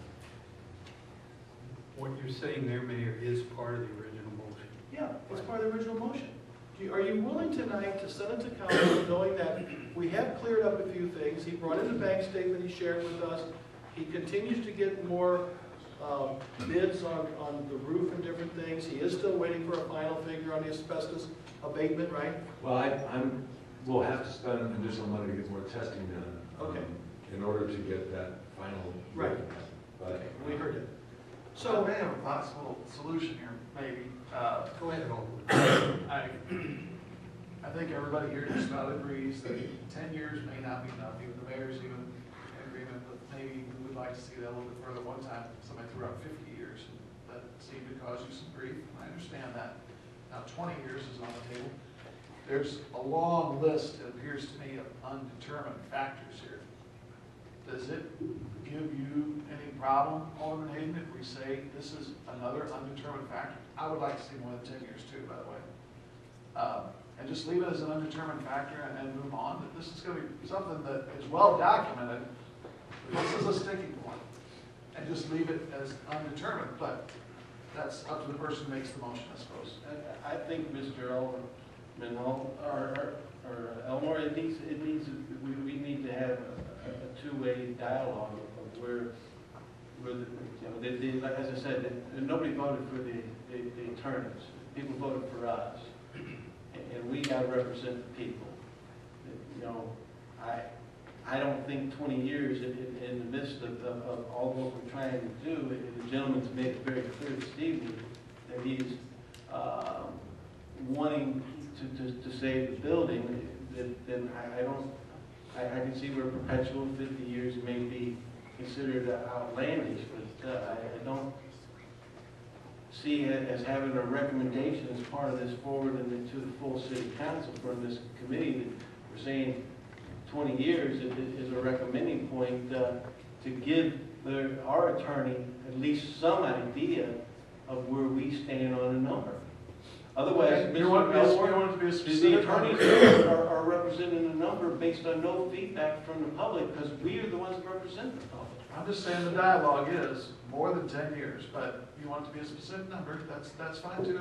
I want it to be more than 10 years. If the council or this committee doesn't, you know, we're going to find out within this committee and the council how important that is to them. Well, I'm going to tell you real quick, I don't care if it's 20 years, if the reasoning behind my guy, you know, if my attorney says, you know what, I just picked a number, you know, then I'll go 20, I don't have any problem. But if he's got a reason that says, hey, you know, it could be a little stickler or a problem later on, you know, then I'll bring that up. But, you know, if he says it's no problem, I'm good. I mean, first right of refusal, from my understanding, is means we just have first right of refusal. I understand that, but, you know, really, I don't understand what his reasoning was, like I said, you know, I mean, it's not a big thing, he just said 10 years, so I was like, okay, that's fine, we'll go 10. And, I mean, again, I don't know where, you know, and I understand your concern of impact down the road, but I would think if you would ever run into a situation where you're thinking about getting out, that you could easily come and approach the city first and say, hey, I'm thinking about getting out, it's you know, 12 years in. well, no, the first right of refusal is more like somebody, you know, maybe I find a buyer for that property and they would put a call center back in there again, and they offer me X dollars, and then I have to take that number to you and say, okay, this is what they're offering for that building. Right, I understand, and if we don't want to spend that amount of money, then we don't, but if we do, you're getting the same amount of money either way. My only fear is that, well, it turns some people off because, you know, they don't have, you know, a true negotiation just with me, because they're negotiating with the city as well. And that's my only fear, so. And what I'm trying to do for you, Mr. Artiger, in the city is those that are out there that are going to be saying, hooray, happy, this is a great thing in Belleville, we saved the building, are going to feel a little more comfortable waking up by knowing that we've not saved it for 10 years, we've saved it for at least 20. See, personally, I think if you say that at all, it's a wonderful thing. I agree, but that's kind of how I'm hearing it, that they want to know that we're not doing this as an exercise for 10 years. I frankly am in favor of the first motion on citizen trying to give confidence, you know, we're not trying to not even let him go back to the attorney, we're gonna dictate 20 years, that doesn't, I don't think that's right. I think that, I don't disagree that. So you say 10 is good? Pardon me? I'm just asking. I'm telling you that I'm not saying it's necessarily a number I agree with. What I'm saying is I'm going with the original motion, because I think that shows a respect to this gentleman that come here in front of us. Let him go back to the attorney, let we were accepting him for his word. And I think it's time that we let him do what he says he's going to do. And it can be changed, and I don't agree with giving him a number that he has to go back with. I think it's a negotiable thing, and so I will be voting against your motion. That's right. When are you going to negotiate? On the floor the night we vote on it? And all 16 aldermen can do that, that might not be that long. That's what committees are supposed to work through. But The original motion is pending on approval from the city attorney. I made a motion to amend, so we would have to vote by parliamentary procedure, Mr. Chairman, on the amendment, which has been seconded. Correct. So, I mean, I just want to know where this committee stands. I think the public needs to know where they're all going to stand on this. Okay, Mr. Chairman, I'd like to say something really quick. You know, I think this is a great thing you're doing. sir. Back when this was built, I'm sure it cost millions of dollars in today's money to build something like that. So, I think we're just trying to basically give a little cushion, to preserve the building that way. It wouldn't go in bad hands. Somebody would buy it, and that this has given us a right to prevent going into bad hands, the 10 to 20 year frame. That's all. Thank you. Okay, we're gonna vote on the amended motion to change the 10-year right of refusal to 20-year period. And I vote is voting for the 20 years amendment. Do we vote on the original motion? We did not. We got to vote amendment first. Okay. Roll call. Alderman Meyer. No. Alderman Anderson. No. Alderman Heisler. No. Alderman Carpenter. Aye. Alderman Hayden. Aye. Alderman Elmore. Aye. Chair votes no. Mayor Eckert. No. Noes.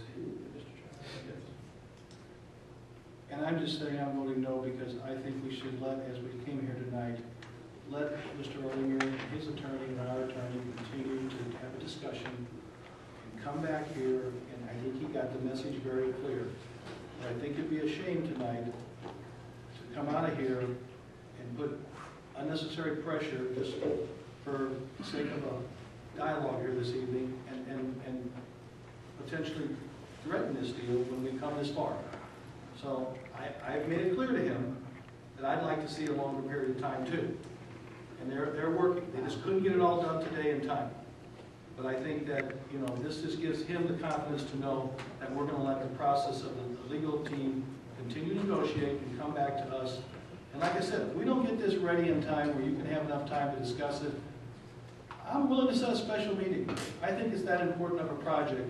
We're this close to trying to save the Y. And I think if he does what he says he's going to do to it, this building should be around for a long time. The amended motion fails. We have a motion, the original motion. The original motion by Alderman Meyer, seconded by Alderman Heisler, for approval of the second draft agreement, development agreement, pending approval from the city attorney. Alderman Meyer. Aye. Alderman Anderson. Aye. Alderman Carpenter. Aye. Alderman Hayden. Aye. Alderman Heisler. Aye. Alderman Elmore. Aye. Chair votes aye. Mayor Eckert. Aye. Motion carries. Thank you all very much. We'll keep working hard on it. Thank you. Thanks, Kurt.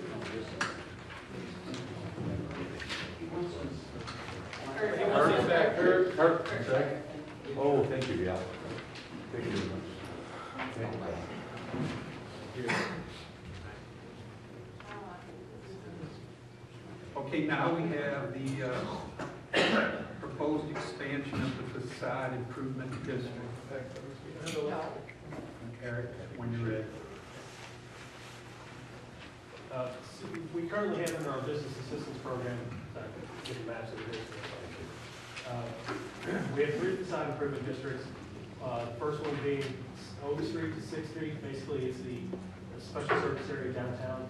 We have one from 6th Street to 17th Street along Main. We have one from 47th to 70th Street along West Main. What it does, it allows for a reimbursement of 20% up to $5,000 for improvements to the facade of the building. And there are certain things that are eligible for reimbursement, some things are not. But it's been folded into our business assistance program for about 2 years now. And we've had some interest from some people along West Main from 17th to 28th Street. They requested that we expand that district. It would be the expansion of district number 2.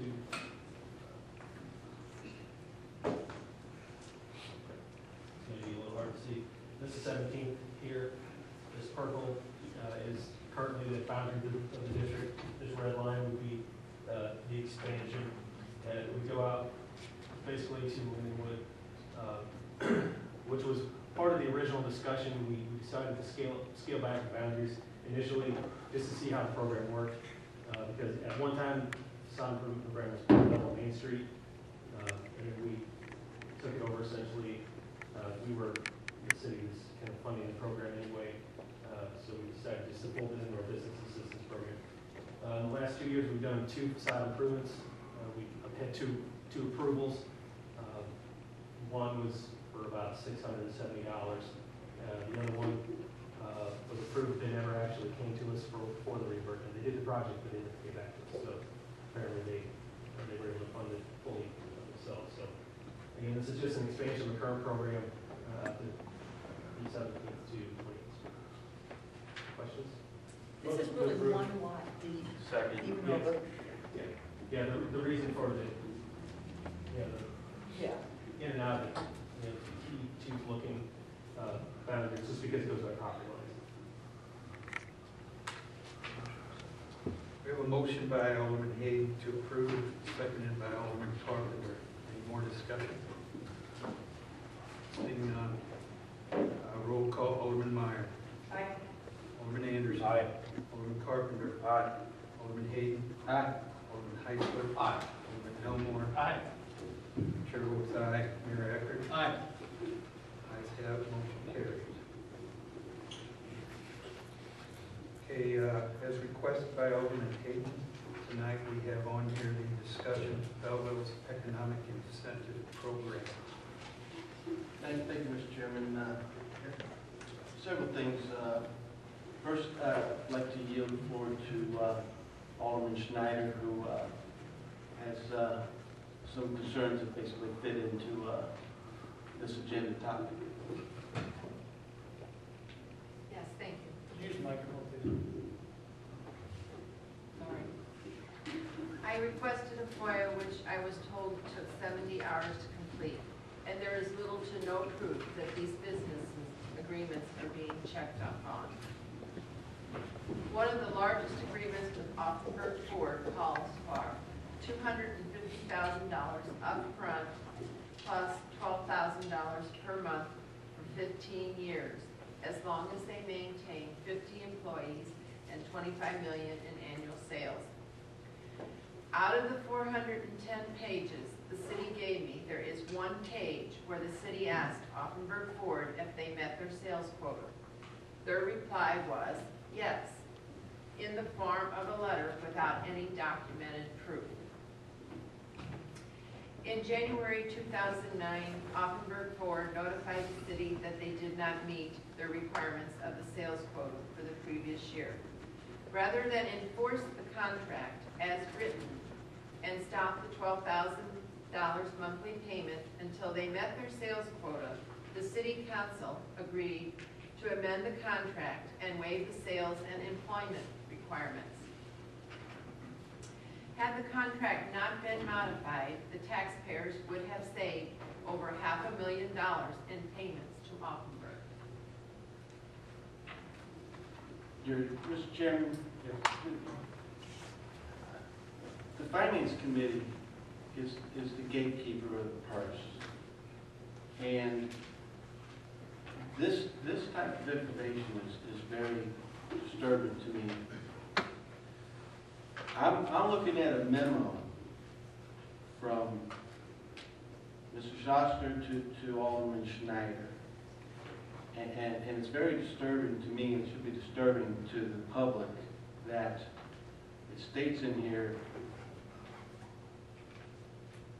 I read through all city council minutes for the years 2008 to 2012 to verify each agreement. I find it very disturbing, Mr. Chairman, that we have to go back and read through minutes to find out what kind of agreements that the city has, and that we have to go down into the basement and dig these things up and know what's going on when we're talking about handing out taxpayers' dollars. Ms. Schneider just read an example of one. We were brought up this evening during the public portion with Mr. Hagberg of others. And I also want to state, and this is more directed to you, Mayor, I think we need to be careful with the statements that we make to the public if we don't know exactly what they are. Because if we're not putting out factual information, then we're confusing the public. And for example, is any members of this body, of the Finance Committee, aware that TIF 16 right now could be deemed a regressive TIF? Are you aware of that, Mayor? Are you aware of that? Continue, Mr. Hayden. I'm not on trial here. Nobody's on trial. I'm just trying to Continue your comments. to get an understanding of what is going on. The public needs to know. Yes, I will. Before the object of TIF is to take, if it's going to be an economic TIF, the object of TIF is to take that land and improve it through whatever development agreement that we establish and to raise the value of that property. And then it pays back into the system and whatever TIF incentives we give out. And then in the long run, when the TIF is done, the city's supposed to get its end of the bargain through the raised value. Now, in 2007, the Wagner property, which is in TIF 16, the equalized assessed value was basically $950,000. In 2008, it was basically $1.3 million. In 2009, it was basically a little bit above $1.3 million. 2010, it went down basically $500,000 to $825,000. In 2011, it went down to $810,000. Now, as we analyze the effectiveness of economic programs and TIFs, I think it should be a concern to the mayor's administration, this committee, and the council as a whole, that basically, Ms. Holt, this TIF is regressive because the value of the property is going down, not up. The amount of taxes paid into the TIF, which is actually reimbursing at 50% rebate to the company, it is going down. And it goes back to a question I asked earlier at a meeting. Your Honor, I asked, is TIF 3 borrowing, you're giving money to TIF 16 for the park because TIF 16 isn't soluble to handle those projects, and why are we floating bonds when we could be doing it with TIF money instead of bonds at a higher interest rate? And you gave me the statement that we had to pay for infrastructure, we had to pay for roads and this and that. I don't know how we're going to continue to pay for our obligations if we continue to have the downfall of the property values. This is a regressive TIF right now. And I believe it's very important that this committee and the city, council, and the public as a whole know what's going on. I think also the statements that were read earlier. Eckert said he believes the city has already recouped $2.4 million in incentives in the form of sales tax and increased the property tax. It's a good year for sales, and Wagner told Eckert that the city gets at least 1% of sales revenue or $300,000. But yet we heard this evening that the commitment was supposed to be $800,000. So yes, I'd love to hear your answer, Mayor, because I believe that we are lacking seriously oversight on our incentive programs, our review of our programs, and that's why I asked this to be on the committee agenda tonight.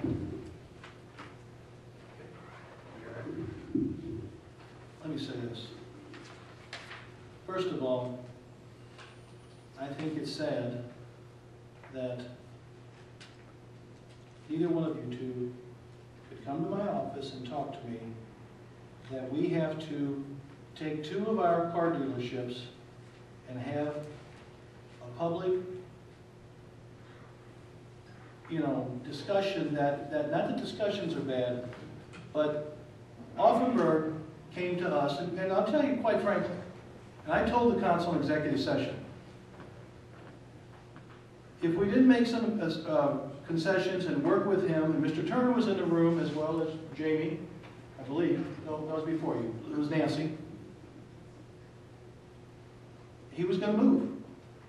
He had some difficult times. This was right at the time, or about the same time, that Rusty Wagner was faced with losing it. If Offenberg Ford had left vacated Belleville, our chances of winning Rusty's dealership back, his franchise, were nil. Nil. Because we'd be down to 1 car dealership left in town, and they're looking for reasons to break them up and get them out the interstate. We made this very clear to the council, and Mr. Offenberg had some tough times, but it was certainly felt like, and we talked about this, maybe you weren't here, I don't know, collecting sales tax on $20 million a year, opposed to having the dealership gone, is certainly a better thing, and he has gotten better. It has coming back. He's picked up some employees. Rusty, and Mr. Hayden, I think you know that, and I'm not accusing the News Democrat in this particular case of misquoting me, but I think you know that sometimes when you're quoted in the paper, it's not always absolutely what you said. What I have said many times is, we are going to be, if you go back and calculate, and you look at what I believe, and what I said was, Wagner was the catalyst to develop the 17th Street Road out to Belleville West, and without Wagner's vision and commitment to Belleville, Joseph wasn't going to be there. He talked Joseph into going. He talked to Joseph. They were reluctant. Rusty Wagner was the one who sold that project to get the Joseph family to make the commitment and how it was going to be a good deal for both of them. If it wasn't for their commitment, I can tell you, and I talked to Scott Sockleven since, Belleville Crossing would not have been developed at that time. And my point is, we're currently getting $800,000 a year sales tax off of Belleville Crossing right now the last number of years. When you put all those factors together, my comment was, we have recouped what we would have paid Rusty Wagner. Now, that was over time, and not too many more years, we will recoup Rusty Wagner, and some of that is a little distorted. I'm not sure today, and we'll do some checking. But I understand there's a campaign going on right now, and we're just looking for things to print and to make headlines.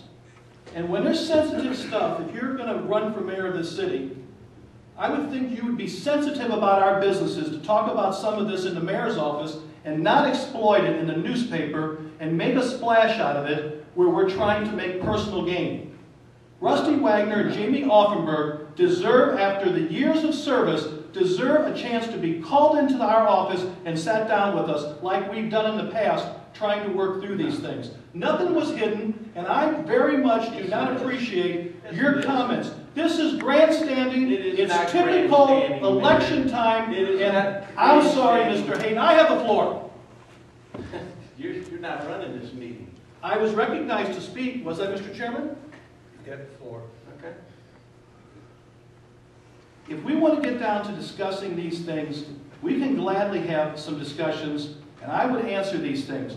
But if we're going to go on a witch hunt to try to find something wrong with the staff or this administration, and in turn, what we're really doing is taking already a difficult situation for Rusty Wagner. That family has endured some very difficult financial times, trying to stay faithful to Belleville, Illinois, and continue to bring the sales tax to this city. They have done an unbelievable job of staying true to Belleville, and it's paying off because now Rusty Wagner, now Brad Joseph, bought that dealership, and we're going to keep that franchise, and I guarantee you, and you can quote me here, that we're going to make up every ounce we've ever invested many, many, many times, and not too far down the road. And with Mr. Offenberg, I only hope that we can get with him the next day or so and explain that we're sorry that we didn't have the courtesy to talk to him before we make a public outcry about something in the minutes from 2009 that you could have came and talked to me about. Yes, Mayor, you stated that Mr. Wagner was having hard times. Do you know how many people in this city of Belleville are having hard times? They're losing their homes. And they elected us. And maybe there may be other people that's in on this up for election. But please don't say it's me, because I am not up for re-election until 2009.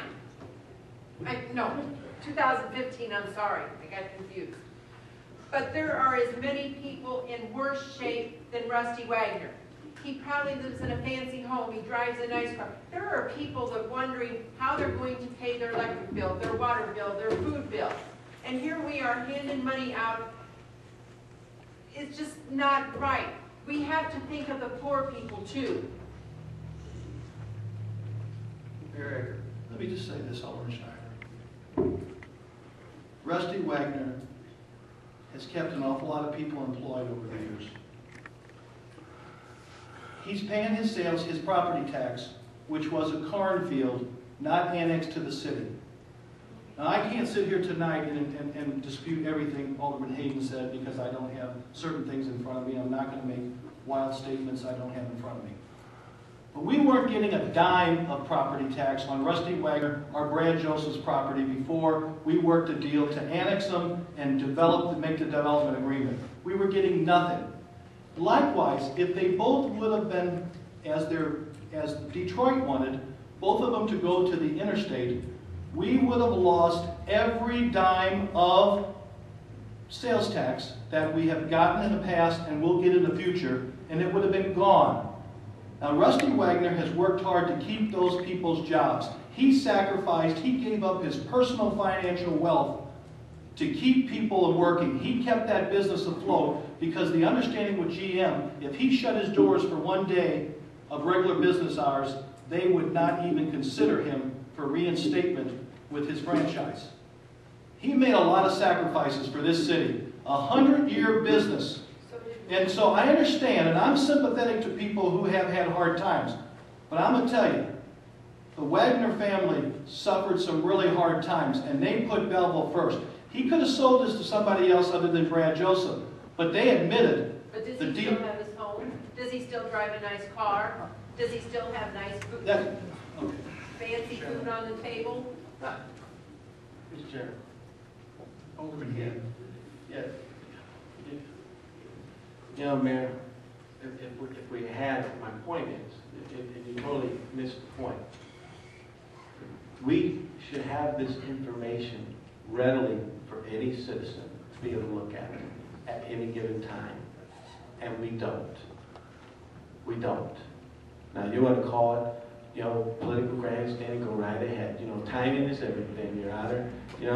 I mean, all of a sudden, after 8 years of every excuse in the world, tonight you come up with a way to fund the police technology. So maybe say that you're political grandstanding, because timing can be everything, Mayor. So you're calling the police chief political grandstanding? I'm stating that you're trying to make this into a political grandstand. I'm trying to state that we need to find a way to be better accountable to the taxpayers, because TIF 3 is funding parts of TIF 16 that I and you and others live in. And as Ms. Schneider pointed out, there are some people in serious financial conditions and knows, and they would love for you to come in and buy their house so they could leave.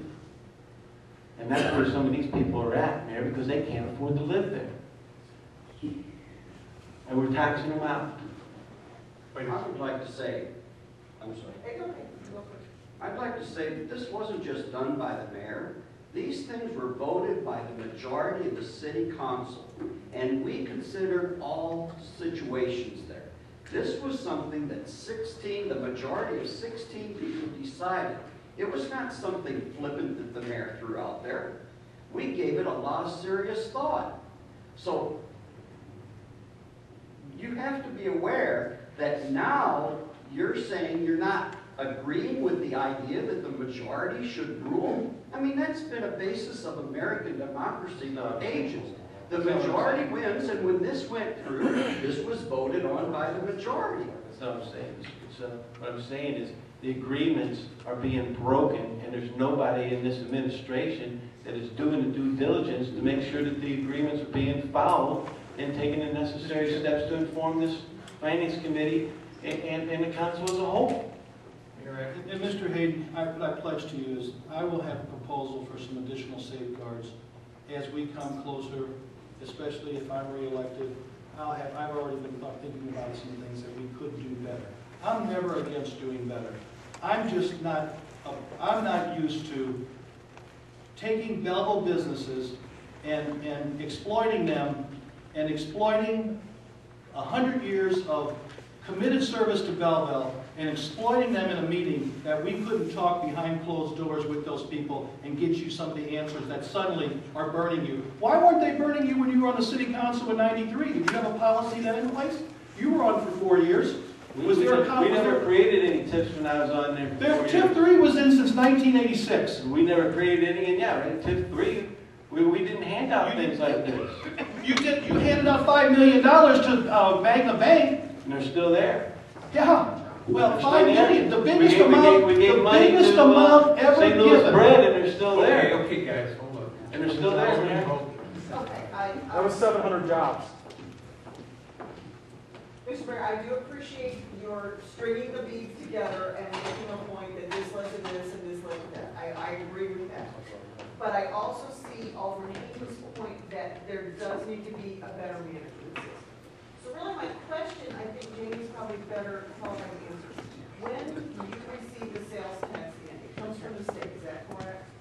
The businesses, wherever they are, pay the state and then they keep track and send you one check or one check per business? Oh, one more. Okay, that's what I assume. But is it broken out for you? You got $20 from Breadco, and you got $50 from, okay. So there is not a quick way to say, all right, we are writing a check for $12,000 to offer month after month. Is the sales taxes coming in? When do we need to reevaluate that? What is the mechanism that we have in place that we can compare these two pieces of information and go, all right, we can see a trend? When is the reevaluation?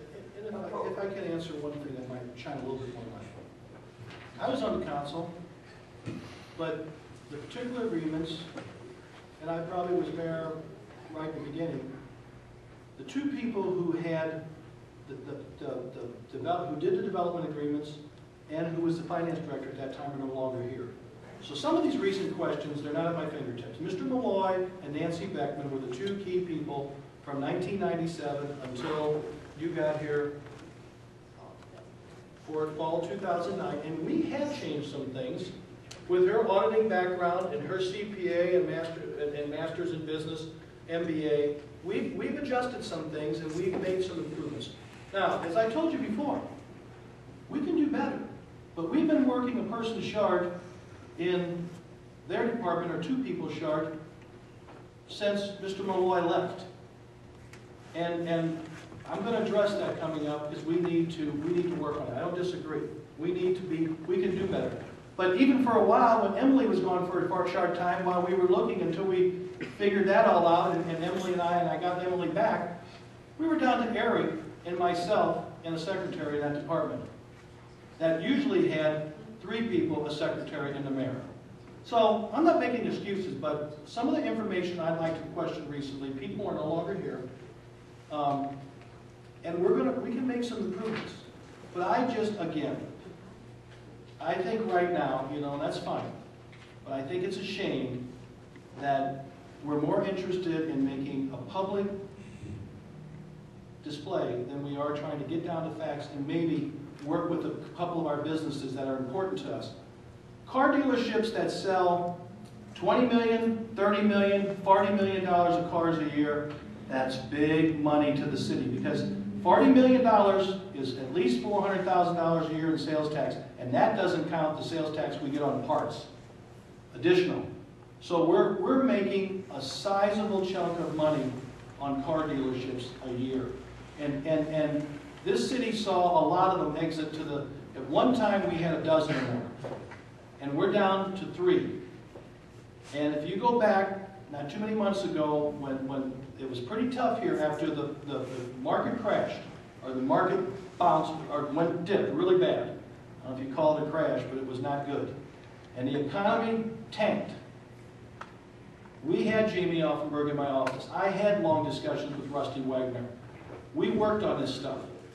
But to see them fold or go at that time and us not work with them, if we were down to just Brad Joseph right now, I'm gonna tell you folks, that's a lot of sales tax. You talk about wanting to hire more policemen, that's a lot of sales tax that we wouldn't have here in this city. I think we ended up making some good decisions.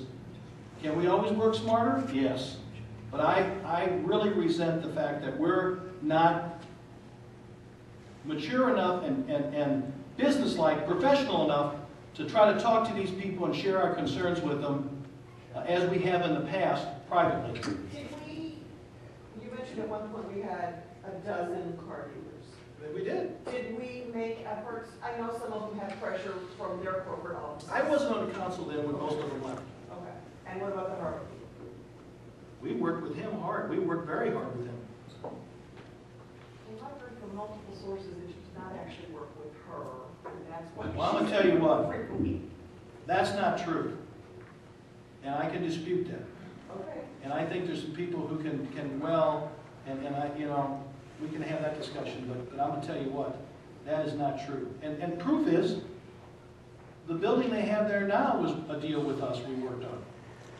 That was all through TIF, and that's when, I believe, if my memory serves me, that's when TIF 8 was corrected, right? Developed, right, Eric? So, you know, and we worked primarily with her late husband who passed away. That's been a number of years. I don't disagree. Well before she moved out to the freeway. I understand. But I can, yeah, I'm not going to go into that publicly. That would once again. Well, but in Mr. Hayden's defense, I will say that this is something that all of the aldermen should be interested in, and meetings in your office come under Open Meetings Act. And you know, if one or two of you come up to talk to me and we want to come up and have a discussion and staff come in, we can explain a lot. But that's not been the trend here.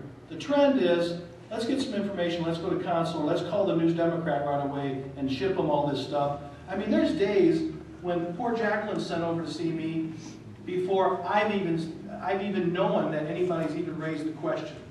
I mean, out of common courtesy, I mean... Well, that's a two-way street. Well, and I tried. I shared things with all of you on several occasions that were marked confidential and went straight to the BND before we ever could have a discussion. And that's true. Okay, everybody's made I see some. one thing marked confidential since I've been here. Yeah, I'd like to know when that happened, because I haven't seen any. Absolutely. When? Okay, there's nothing to vote on here. That's exactly on this council. I can make it up. Does any committee members have anything? Are you? Motion to approve the budget amendments and receive and file the I have for, I'd like to know about the 400 and something thousand that apparently Wagner owes to us. Is there any? And as I said a minute ago, Alderman Carpenter, Okay, are you referring to the facts that Mr. Hagberg stated? Yes, the 420.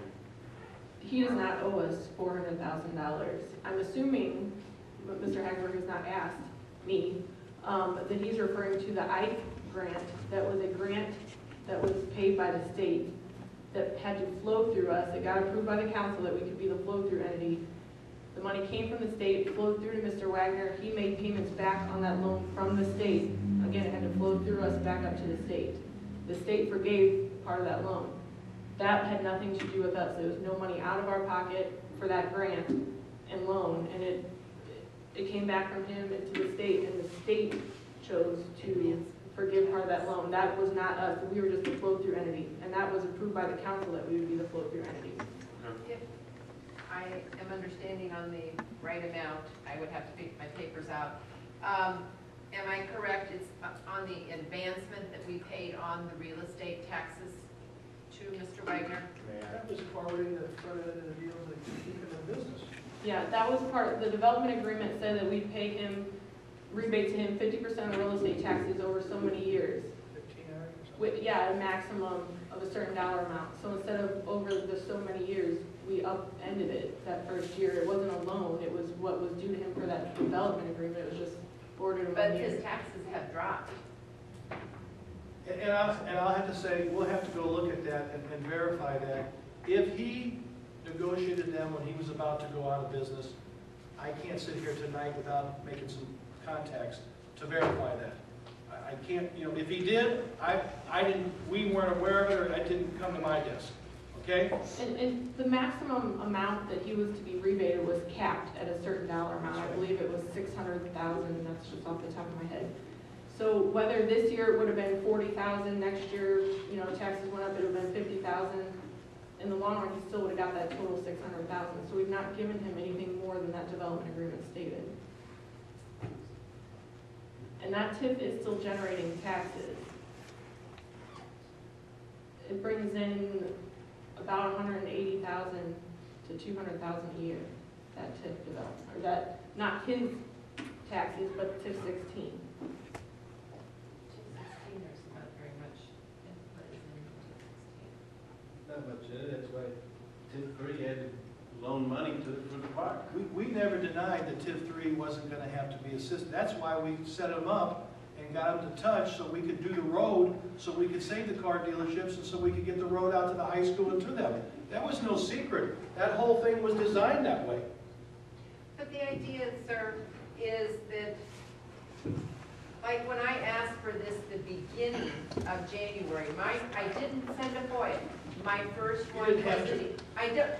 no, I sent an email the 2nd of January to Linda, and then she referred it to Eric. Okay, that was the 3rd of January.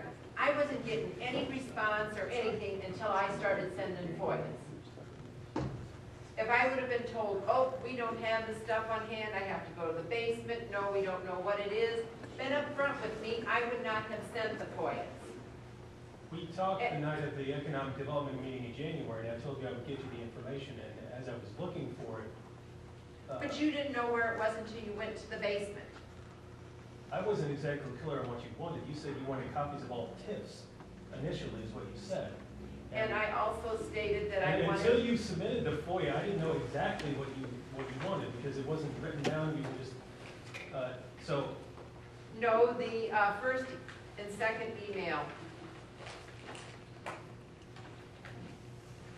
Yes, I would still like the information that I asked for. You don't need to go back 8 years, but could you please start with Wagner Buick, who also is the person that checks to see if the places are keeping up with the contracts, like who has to pay what back, the timeline, do we have a date when we check up on the places? And you just may put it in my mailbox.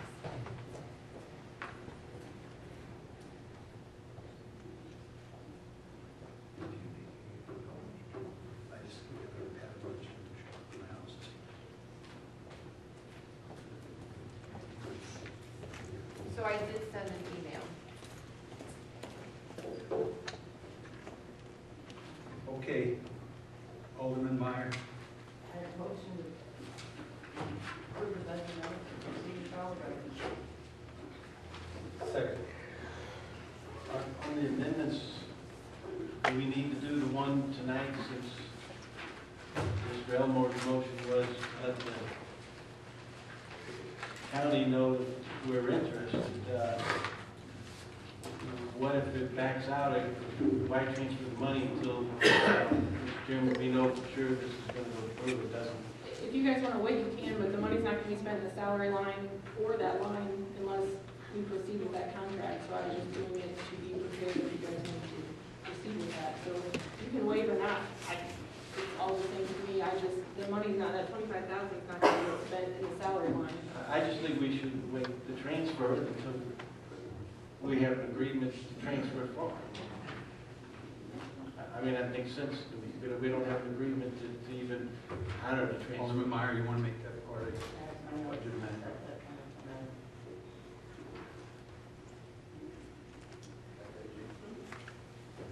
Motion by Alderman Meyer. That's for the amendments in the other part. I mean, the Not file. make the transfer. Yes, right. And you're also making a motion, it's a double part motion for reports to, is that correct? You okay with that, Alderman? Yes. Everybody clear on that? Alderman Meyer. Aye. Alderman Anderson. Yes. Alderman Carpenter. Aye. Alderman Hayden. Aye. Alderman Heisler. Aye. Alderman Elmore. Aye. Chair votes aye, motion carries. Revenue sources. That was part. Motion to adjourn. That was. I motion to receive and file. Okay. Second. Okay, Alderman Elmore made a motion for a second. Alderman Hayden, motion to adjourn. All in favor? Aye. Opposed?